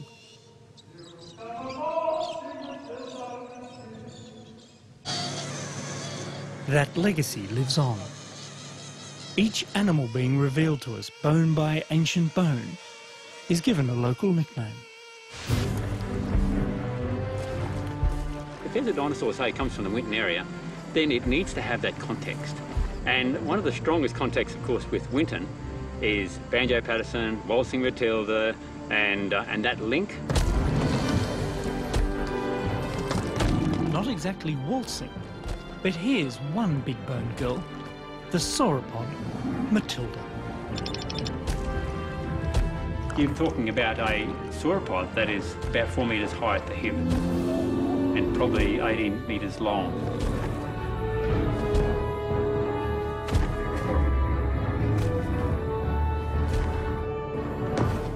And then there's Banjo himself, the fearsome southern hunter.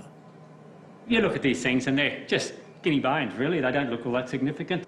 But you start fleshing these bones out and putting sinews on them, putting muscles on them, and then you put that leg on that animal as it would have stood, and you can see that what we're dealing with isn't any spring chicken. It is one hell of a big and very dangerous dinosaur.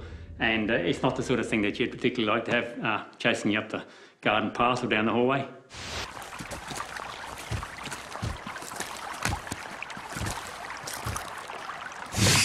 What you've got is an animal that didn't rely on its teeth to kill. Massive claws, massive big beefed up arms. So you imagine just getting its claws in, driving them in and just tearing it apart, and it would have had that strength.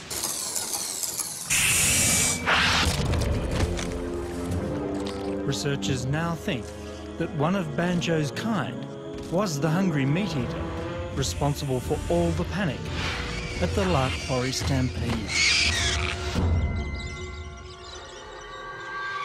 And in an extraordinary twist of irony, it now turns out that the spot where the bones of both Banjo and Matilda were found was indeed a billabong.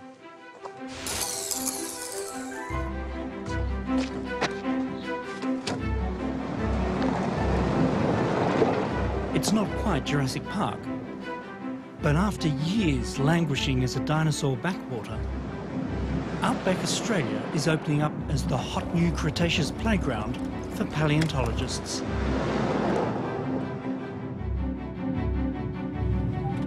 It's always been a big country out here, and after an unusually wet year, this red landscape is so green, it even looks like it could carry some pretty large livestock.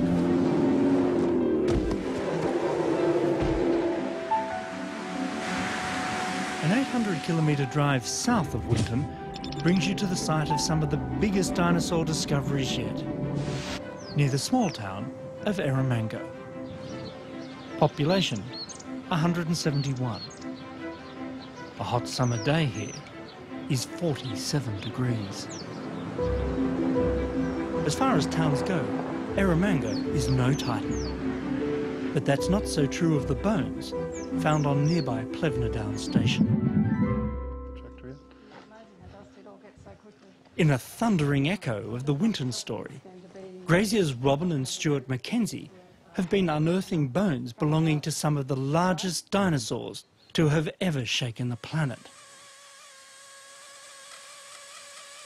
This enormous drumstick is over 2 metres long. A giant leg bone from an as-yet undescribed species of titanosaur.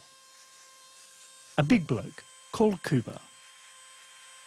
Cooper's approximately 95 million years old. And so what we've got here is the largest bone of the largest animal that ever walked around on Australian soils, and is actually up there in the top 10 in the world.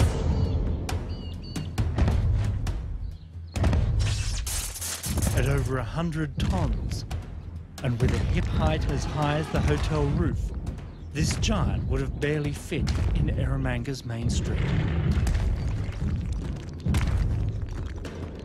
Australia is really in a natural history revolution. There's dinosaurs being found all over Queensland, central Queensland, from Winton down to Eromanga, and even in southern Australia. So in the last decade, we've found hundreds and hundreds of dinosaur bones, from the smallest dinosaurs to the largest. There's no stop to it now. The train has left the station, the dinosaurs are out, and there's going to be more and more discoveries over the next few decades. For a tiny town, Eromanga can make some big claims to fame. Being the furthest town from the sea in Australia is another one. But it wasn't always so. Ask a geologist, and they'll tell you the town has lent its name to the largest inland sea in Australian history. By the middle of the Cretaceous, ocean levels already high rose to staggering heights, over 200 metres above today's levels, and the sea flooded into central Australia. In Eromanga town, it's a rare day that you can wash the dust from your flag. 1909, it was first sunk. The only reliable source of water comes from underground, the Great Artesian Basin. Approximately 1.2 kilometres deep. It's the largest artesian basin on the planet. It's 160 psi of pressure at 100 degrees Celsius. Got to be very careful working around it.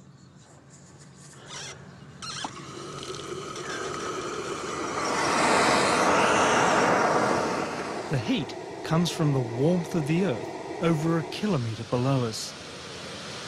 It's smelly because it's been trapped down there for 1 million years. Of course, this isn't stinky prehistoric seawater coming out.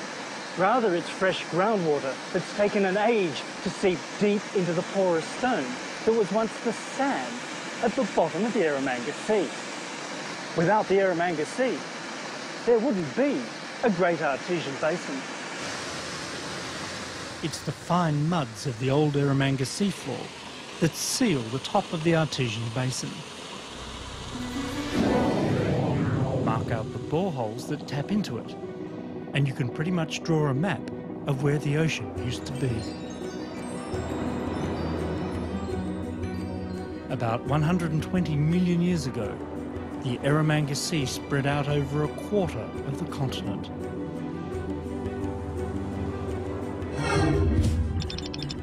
I'm heading to Cooper Pedy on its southern shoreline.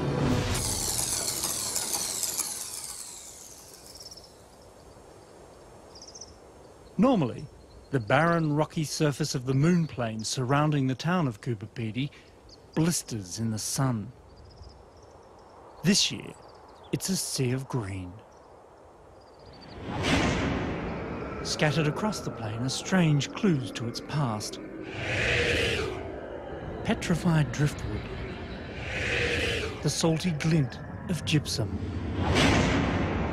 Even rocks dropped from winter ice that once rafted overhead.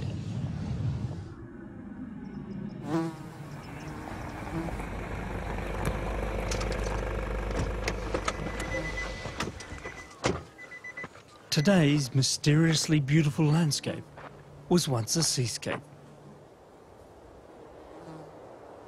When the first European explorers made it out here to Central Australia, some of them expected to find an inland sea. Now, we all know they failed, but not because it was a silly idea. They just got here 120 million years too late. Arrived when the tide was still in, and you would have found the Eromanga Sea full of monsters. Toothy marine reptile monsters like plesiosaurs and ichthyosaurs. Air-breathing animals that had returned to the sea. Both these types of reptiles are known to have hunted in Eromanga waters. And they died here too. Sometimes a corpse sank to the seafloor and fell all the way to the future.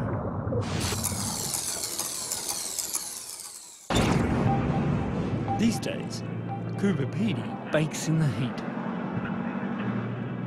It might look like a ramshackle collection of mine shafts, underground houses and tourist traps, but this is Opal Central. The diggings here produce over 90% of the world's supply of this rainbow-hued treasure. So it's no surprise, opal is Australia's national gemstone. All you do is pull it and you're going to go down slowly. Feel like an ant. Yeah, don't go looking up too much. Brothers Steve and Drago Marjanovic make their living prizing these precious stones from the ancient seabed on the outskirts of town. This is their daily commute. A tight fit dangling on a wire 20 metres down a giant wormhole. Wow. Hi, Drago. Well, that's quite a trip. Come, mate. Drago has offered to lead marine reptile expert Maria Zammit and I deep into the prehistoric Eromanga seafloor. The brothers have dug an extraordinary catacomb of shafts and tunnels into a Cretaceous marine graveyard. So, Drago, is it hard to tunnel through this? Oh, yeah. Opal formed here when silica-laden water leached through the rock, pooled where it met resistance, and then slowly evaporated. My goodness, Drago. You've been tunnelling to China down here. A fair few miles. Occasionally, when this mineral-rich water encountered a fossil, a biological treasure became a mineralogical one as well. Wow, that is just beautiful. That green one is stunning. And it's clearly a shell. You're absolutely right. You can really see that they're shells. I mean, that tells us a little bit about the seabed that was here at the time. However, for me, of course, the favourite are the vertebrate fossils, so the parts of those marine reptiles that you do occasionally get opalised.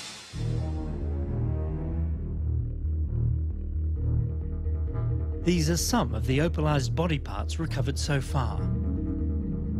Backbones, rib bones, tailbones and flipper bones, near-complete skeletons from long-dead reptilian sea monsters. I've heard of some descriptions of them being like a snake threaded through the body of a turtle, and that's really what they look like. They've got these gigantic flippers attached to this body, and then you've got this long neck stretching out in front. Enough plesiosaur remains have now been found to determine that many found in the area were juveniles. You do see some that are only about this big. So, you know, they're obviously juveniles. How young? We don't know if they're just newborn babies or if they're slightly older than that. But it is suggested that because we see so many specimens that show these signs of being quite young, that it was a nursery.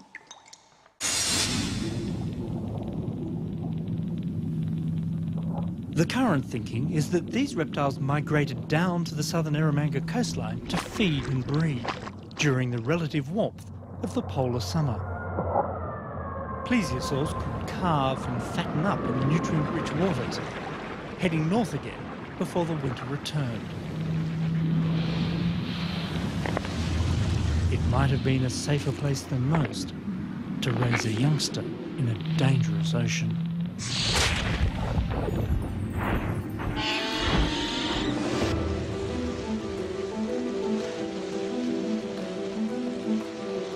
Sail out into the Eromanga Sea and you would have encountered a host of strange Cretaceous sea creatures. And it's highly unlikely that they were all as friendly as dolphins. What I think is amazing is if this was 100 million years ago, we'd be travelling over very similar seas to this, but when we got there, we wouldn't be looking for these strange animals, they'd be looking at us. Mark Norman and I are off to meet one of the strangest survivors from these Cretaceous seas. Not the great sea turtles, though they were already on the scene by now. It's the Nautilus. No, it should have been straight through here. It's not easy to find. These days, this ancient mollusk hides away on the darkest, deepest reef walls in the Coral Sea, nearly half a kilometre below the surface. A trap has been sitting at depth overnight, set with some unusual bait.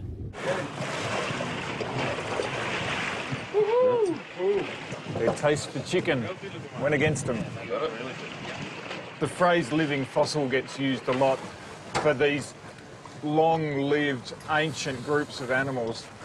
These went through 7 mass extinctions. The dinosaurs didn't make it through one. The Nautilus and their relatives over 500 million years are the great survivors. Modern-day relatives of the Nautilus are squids, cuttlefish and octopus, all cephalopods, a clan with a long and proud history.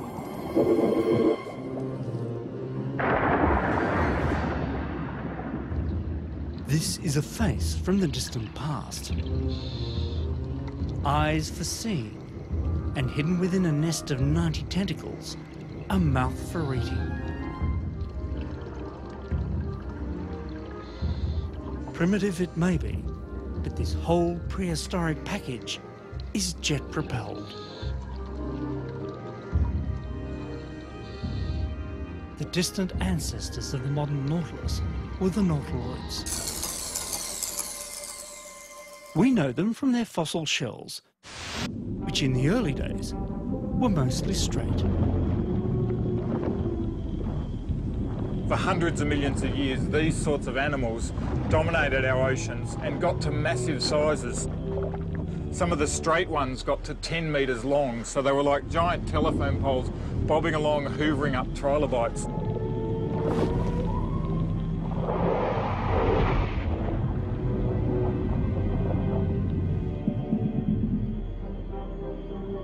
By the Cretaceous, it was the nautiloids' coiled cousins, the ammonites, who ruled the molluscan world. And the Eromanga Sea was full of them. Some grew larger than tractor tyres, and they must have had an appetite to match. Even on a calm day, there was a wildness to the sea. Rich pickings were to be had throughout the Eromanga, for mollusk and reptile alike.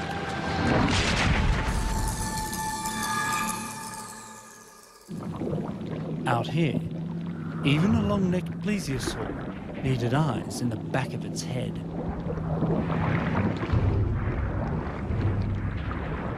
For the Eromanga was the hunting ground of perhaps the greatest sea monster of all time, the pliosaur Kronosaurus.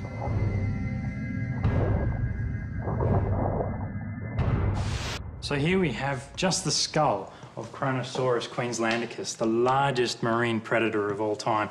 We start at its snout, we go past these amazing teeth, these crushing, bone-crushing teeth, back to the back of the skull. Here is where the actual eyes would have been, and right where I'm standing, 2 metres away, is the back of the skull. This toothy monster was a meat-eating machine. And we can even see what its last meal was. Because right here is a rib cage of Kronosaurus, and inside its stomach we can see the vertebrae of its meal. This is a long-necked plesiosaur, and it even preserves the stomach stones from this animal. On top of that, we have turtle. So this animal was eating long-necked plesiosaurs and turtles.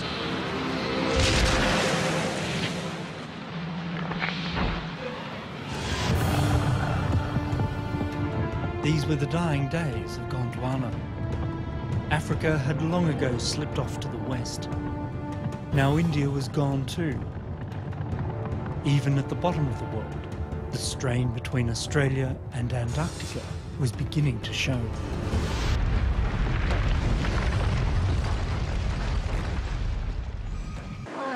But the dinosaurs weren't the only polar pioneers living in these dark forests.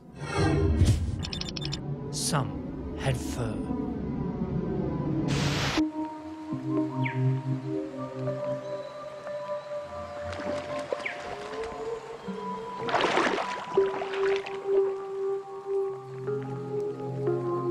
While reptiles may have ruled the world from the poles to the tropics, it's easy to forget they didn't have the planet all to themselves.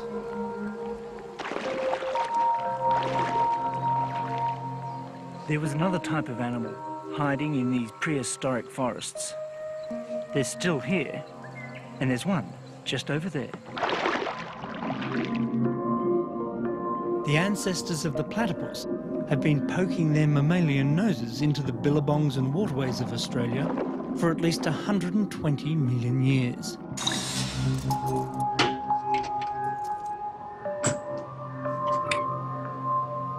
Proof is kept locked in this safe at the Australian Museum in Sydney. It's another opalised national treasure, a tiny lower jaw from an ancestral platypus. A wonderful iridescent gem recovered from a Lightning Ridge opal mine.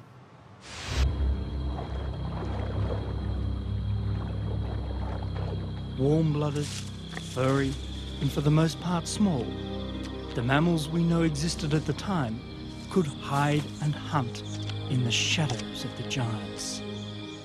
They were born survivors. It went with the territory.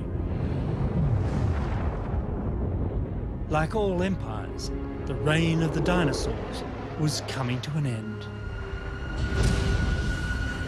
And they might have seen it coming if they looked to the sky.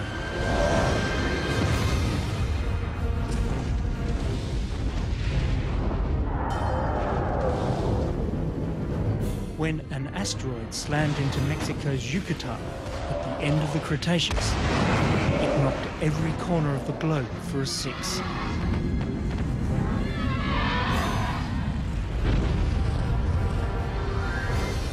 Though Gondwana and Australia escaped a direct hit, within an hour of impact, bits of pulverised Mexican seafloor flung into space began raining back down all over the planet. In places, it would have turned the sky as hot as a giant kebab grill.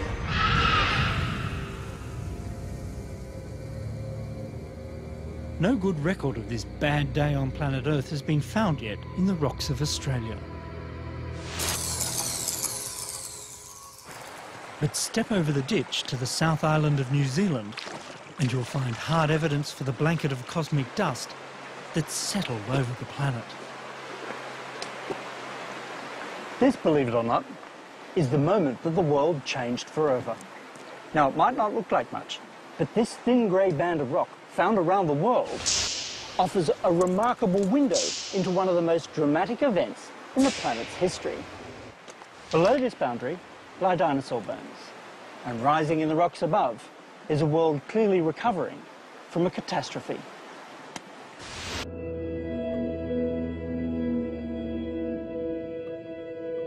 The days were numbered for any Australian dinosaurs that clung on after the initial impact. A tremendous darkness, it's thought, in the form of soot, dust and smoke, settled over much of the world in the immediate aftermath, lasting months, years or even decades. Temperatures plummeted, plants withered, dinosaurs disappeared. The great lizards were gone. But the show was far from over. Like the Permian crisis before it, the tremendous calamity at the end of the Cretaceous had cleared the global stage. Though this time, not simply for the next scene in the great drama of life on Earth, but for the appearance of the Australia we know today. So far, our travels down Australia's road of time have taken us from the very formation of the Earth, through the forging of the continent, to the origin of life and the conquest of the land. Your destination is the present day. But it's only now, as we race towards our modern world, that the familiar face of Australia is finally revealed. This is the story of how an island continent became isolated from the rest of the world, and how the life aboard this wandering ark adapted to a changing landscape. But it's a rocky road we travel. When the age of the dinosaurs came to a dead stop 65 million years ago, a great darkness settled over the planet, and the whole course of evolution shifted.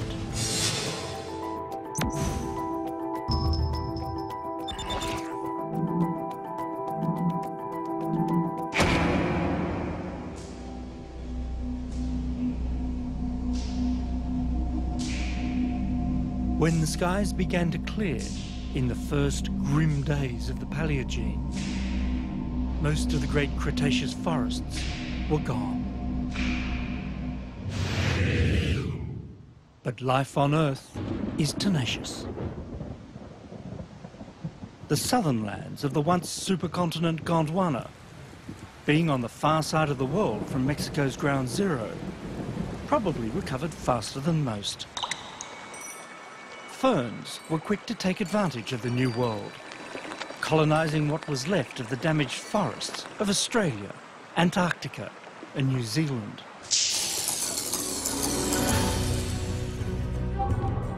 And following closely behind the ferns, a remarkable Australian tree made a dramatic comeback in the post-apocalyptic world.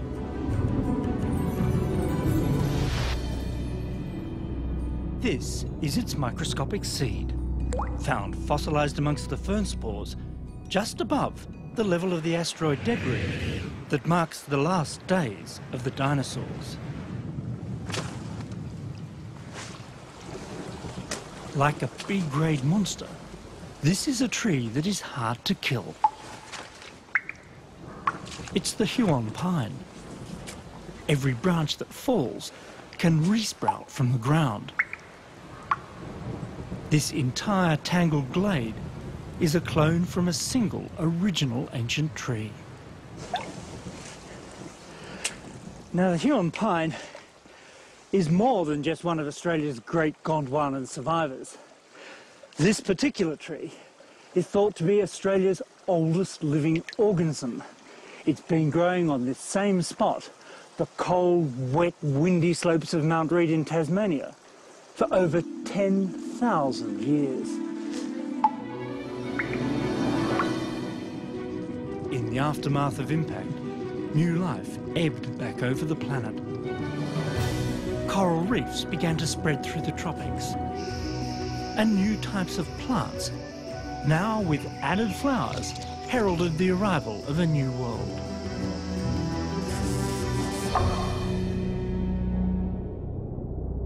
But while life was returning, the supercontinent Gondwana was in its death throes. And the consequences for Australia would be dramatic.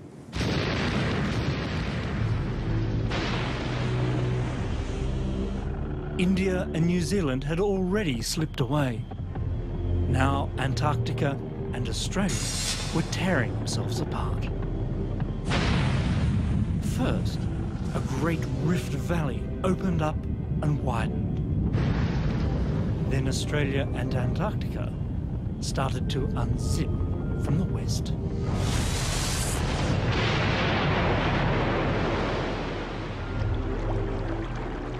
A trickle became a flood as a new Southern Ocean surged into the gap between the separating lands.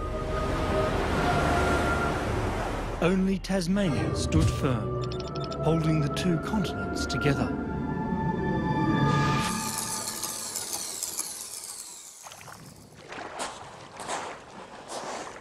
The legacy of Tasmania's epic continental tug-of-war is easy to spot in today's dramatic landscape with its towering volcanic peaks.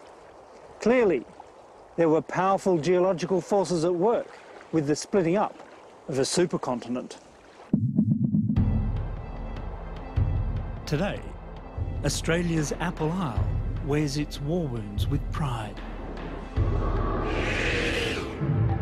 For over 100 million years, intruding molten rock had been forcing its way upwards, looking for a weak spot. This is the dolerite that dominates Tasmania. There's more of this rock here than anywhere else on Earth. Towering dolerite sea cliffs guard the coast. Dolerite punches through the highlands, and the rock glowers over the capital of Hobart itself. All indelible evidence of the dying days of Gondwana. This was a torrid time across the planet. Although much of the Australian landmass still lay within the Antarctic Circle, the climate was warm rather than polar, thanks to a sudden surge of greenhouse gases that peaked around 55 million years ago.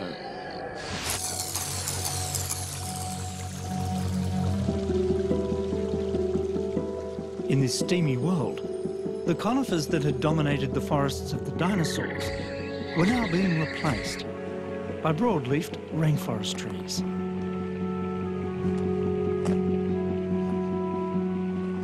Some live on, here in Tasmania's forests.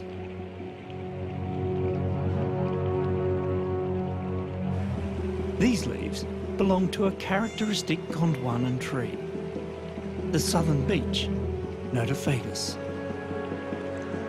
You can still find Notophagus on the Australian mainland, in South America, and even Antarctica, as fossils. They're a reminder of the days when Tasmania was holding the last of the Gondwanan Brotherhood together. At the time, you could have walked all the way from Australia via Tasmania and Antarctica to South America without ever leaving the green embrace of the great Gondwanan forest.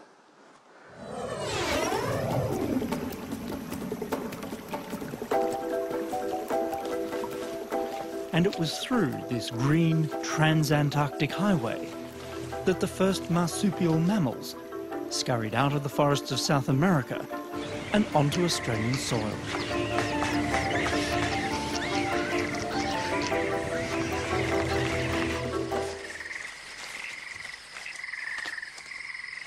Marsupials, mammals with a pouch to carry their young, now dominate Australia. Their small rat-like ancestors had found a new world, one very much to their liking.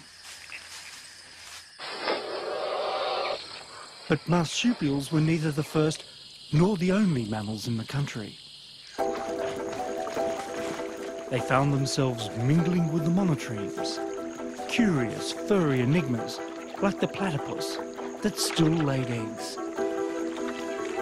A legacy from their distant reptilian ancestors.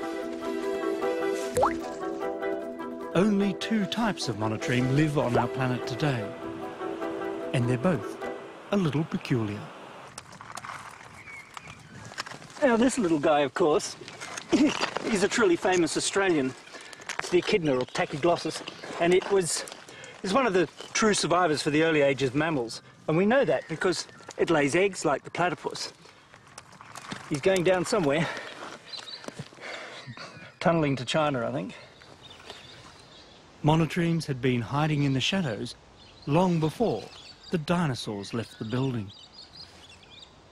To this day, they still go quietly about, minding their own business and trying to keep out of harm's way.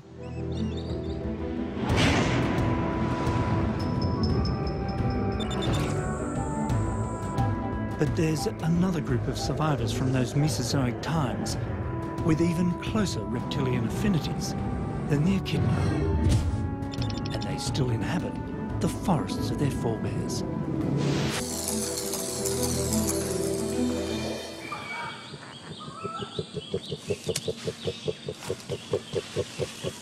One type of feathered dinosaur did survive the Great Extinction.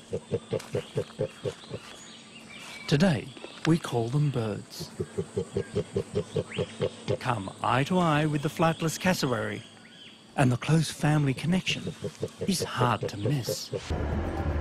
It seems hard to believe that for so many millions of years, nearly the entire landmass of what's today the most arid inhabited country on Earth was once festooned with forests of almost unimaginable richness.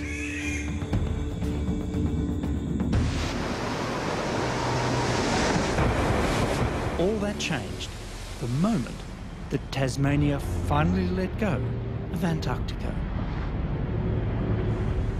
And with the apron strings torn asunder sometime between 30 and 40 million years ago, Australia sailed free from the rest of the world. When not only Australia, but the Patagonian tip of South America also let go of Antarctica, cold ocean currents were able to sweep freely around the southern continent for the very first time. And Antarctica's fate was sealed. Encircled by icy currents, Antarctica and all who sailed on her began to freeze solid.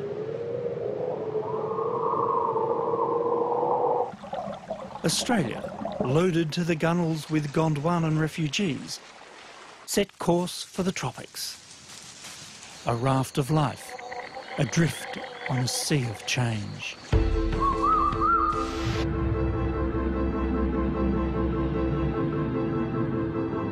Australia might be old and flat, but she's been a great little mover.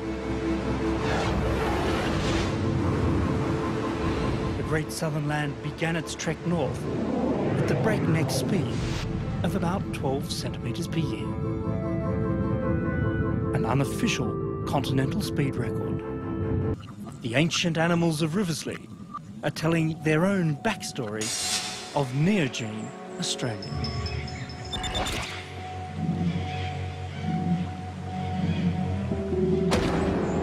It was in the Neogene that Australia began to show its true colours.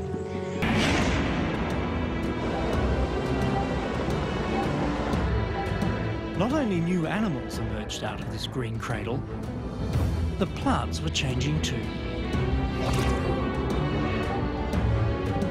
The old Gondwanan forests shrank steadily back to the country's damp coastal corners. And in their place rose another true Australian original. The gum tree.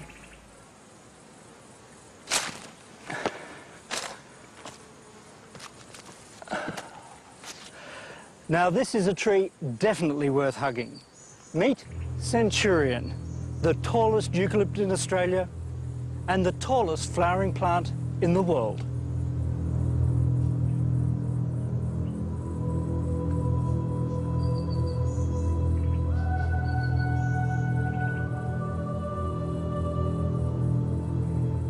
This towering Tasmanian mountain ash has recently been laser measured at nearly 100 metres high.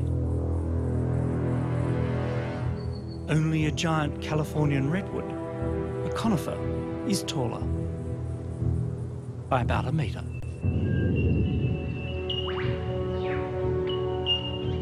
The eucalypts have come to dominate the country. Over 600 species have rooted themselves across the landscape. Gum trees have proven themselves in the toughest environments Australia can throw at them. They laugh off droughts and stand tall in the floods that follow. They soldier on deep in snowfall and respond to the perishing heat of a bushfire with a burst of new green growth. These are the trees that love a sunburnt country.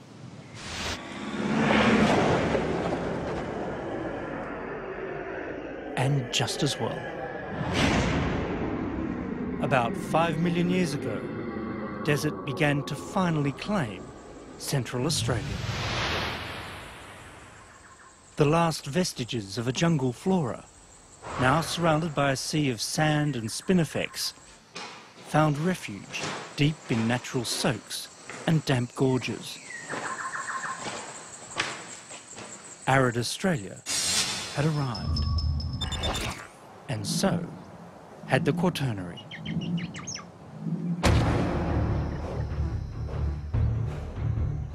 The slow drying of the continent had pushed kangaroos out of the trees and onto two legs.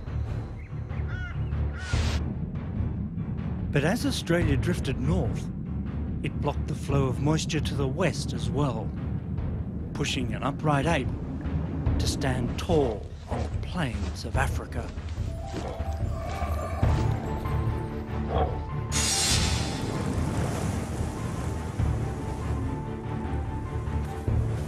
But even more change was on its way. The Ice Ages. While Australia escaped the heavy ice sheets that remodelled the landscapes of the Northern Hemisphere, the cycles of glaciation sucked even more moisture from the sky. Sea levels dropped dramatically, exposing dry land from New Guinea to Tasmania.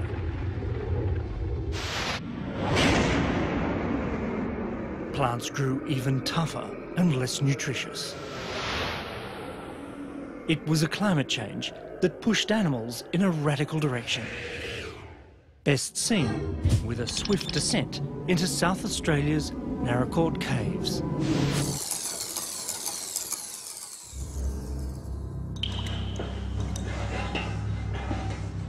Paleontologist Gavin Prideaux has offered to guide me to the big game of Ice Age Australia. The ground under Narracourt is riddled with caverns, into which animals have stumbled and fallen to their deaths. The fossil changes just off down this way. As holes to the world above opened and closed over time, snapshots of a changing land were preserved in the subterranean darkness. It's the only place on Earth that we know of that has a record of vertebrate life stretching back for the last 500,000 years. So, time to duck down here, Richard, and ride it. In 1969, a team of scientific cavers pushed on into the bowels of the Earth here. Further than you might think sensible. This is the famous squeeze. So we're going through there? Yes, we are going through there. You're kidding me. Nope. Helmet on the side as you come through the tight bit, and then just use your toes to push yourself along. Some people do this for fun. Blimey, this is tight. And it probably is, if you like being the human meat in a mountain sandwich.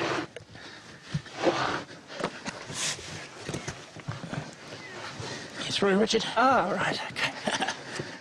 Okay. Most of the mammals that entered these caves never made it out alive. Well, here we are, Richard. The pit of doom. Certainly was. When the first cavers emerged into the Victoria fossil chamber, they came face to face with a megafauna graveyard.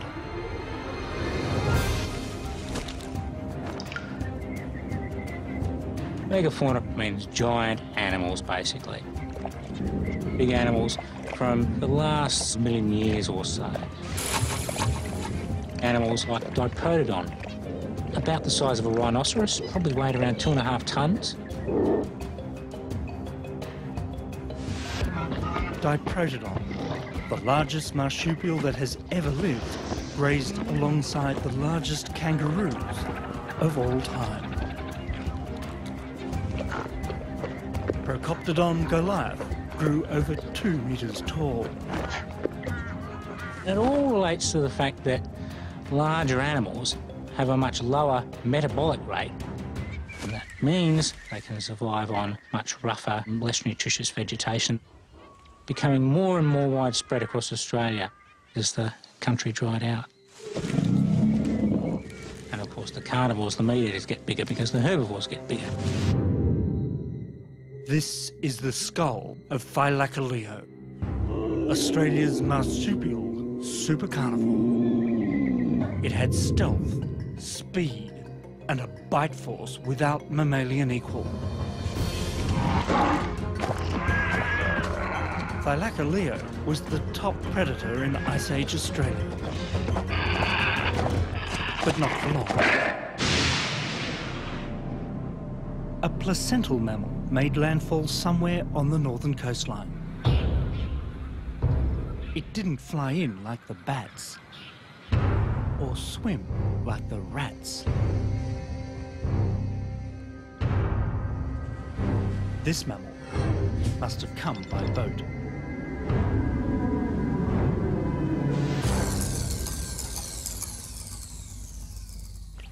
The first human footsteps on Australian soil were made somewhere between here in the Kimberley and Arnhem Land in the Northern Territory. The people came out of the setting sun from Indonesia in the northwest, and they came a staggeringly long time ago. Modern science is now able to put some dates on the dream time. Time Lord Bert Roberts uses sand grains and laser light to peer back to the first pages of the human story. So using the very best techniques we can at the present stage, we now think that people got to Australia maybe 50 or 60,000 years ago. And the very earliest occupations took place in the north of the country, maybe through Kakadu, maybe through the Kimberley. Wherever those first people landed, they found themselves on a lonely, alien coastline.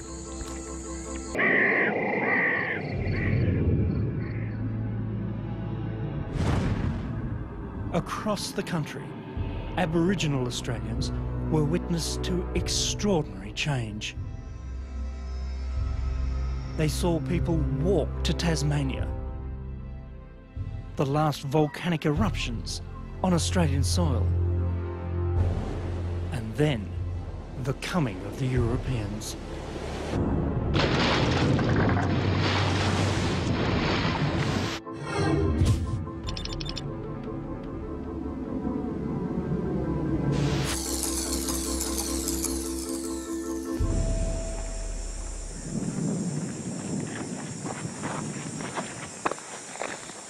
When navigator James Cook climbed to the summit of Lizard Island in 1770, after running aground on Endeavour Reef, he was horrified to find that his ship and crew were trapped inside a coral labyrinth, the extent of which exceeded his worst nightmares.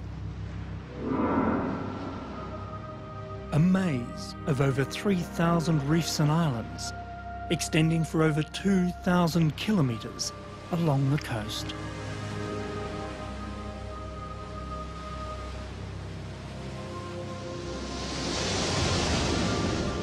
Australia's Great Barrier Reef is probably one of the greatest reef systems the planet has ever seen.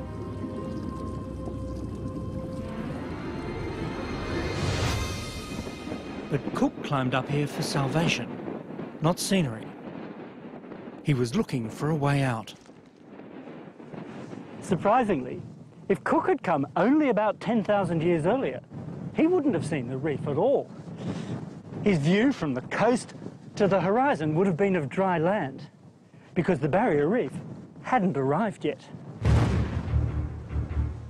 At the height of the last ice age, sea levels plunged over 100 metres. And the older reefs were left high and dry. Aborigines would have walked where sharks now swim, hunting kangaroos on hillsides that fish now graze.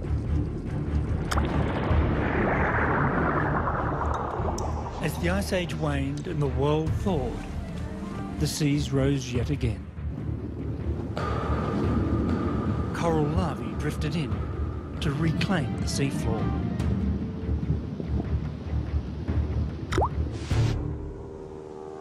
Today's Great Barrier Reef, so big you can see it from space, is a surprisingly new arrival on the Australian stage.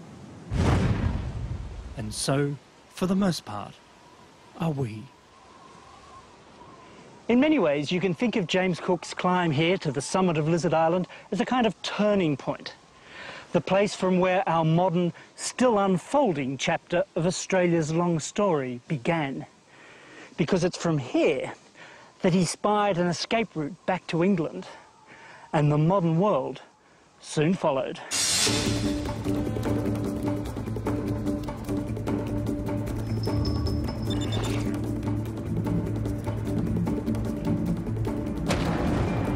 It was like a collision of continents, a sudden end to a long isolation.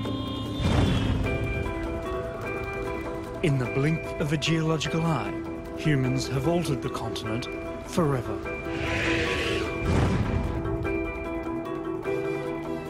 We've cleared and cultivated the land, losing prehistoric forests and ancient soils in the process. The rest of the world has been brought in with us in the form of animals and plants, pests and diseases. And much of what did live here has gone. Well, in here, Richard, really is the cabinet of catastrophe. Look at them all. This cabinet's full of mammal species that no longer exist. You know, what we've got here is a desert rat kangaroo, last seen in 1931, Central Australia. Beautiful, beautiful. Oh, look at the beautiful black subterminal bands. And these are short-faced potoroos. Last time these were seen, 1875. This is a pig-footed bandicoot, last seen about 1906 in Central Australia.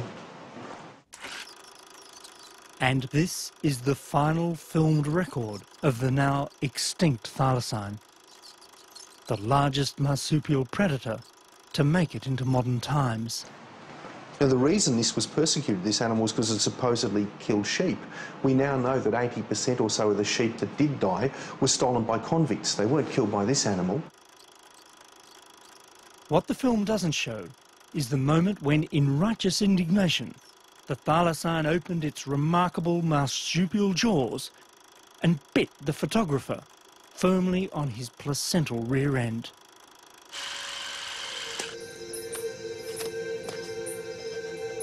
Many of Australia's marsupials remain at risk. This extinction event is coupled with the one that happened 50,000 years ago, the giant megafauna. It's on the sort of scale that we see in the great prehistoric extinctions. It's the devastation of a continent.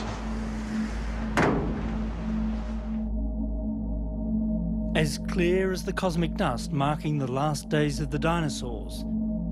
Our indelible radioactive signature is now being recorded in the rocks. The mark of the age of man.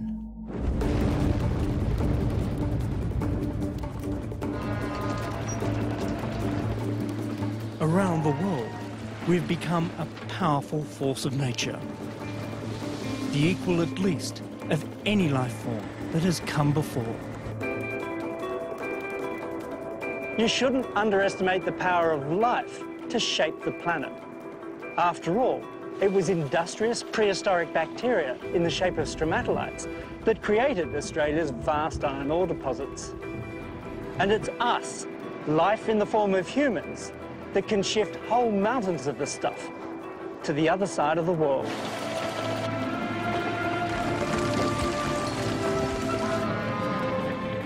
Each year now, humans shift more rock and soil than the flow of rivers and glaciers carries to the sea.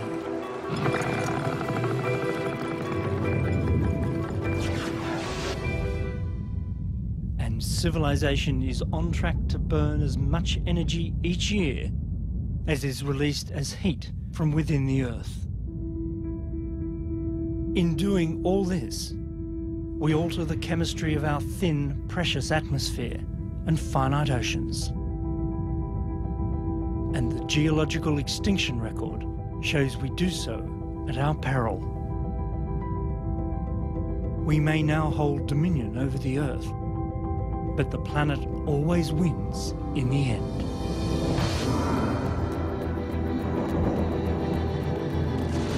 Almost nothing we see in the landscape of modern Australia will survive the test of geological time. Eventually, all this will go. The people, the buildings, probably the bedrock itself. Today's legacies will linger in stories passed down in the rocks that are endlessly recycled, and in the genes of living organisms that keep flowing down the road of time. This ribbon of life runs unbroken through the history of the Australian continent. The first life forms skirted the shoreline here. Then they climbed ashore. And now, 4.5 billion years down the road, we've climbed aboard as well. We may not know what lies ahead for us, but thanks to some very accurate GPS measurements, we do know where the continent's going. Each year now, Australia and everything on it is moving about the length of my finger, in this direction, towards the Northern Hemisphere.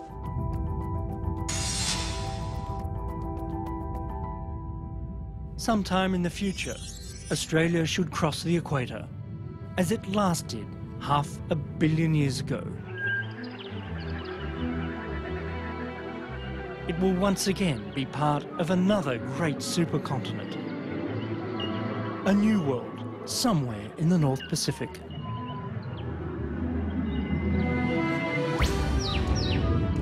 Our challenge in this, our geological instant, is to steer a path that does not cut our own future short. And with it, that of the many plants and animals along for the ride. That is what is so remarkable about the age we live in. For the first time in history, there's a species on this remarkable walkabout continent that has that choice to make.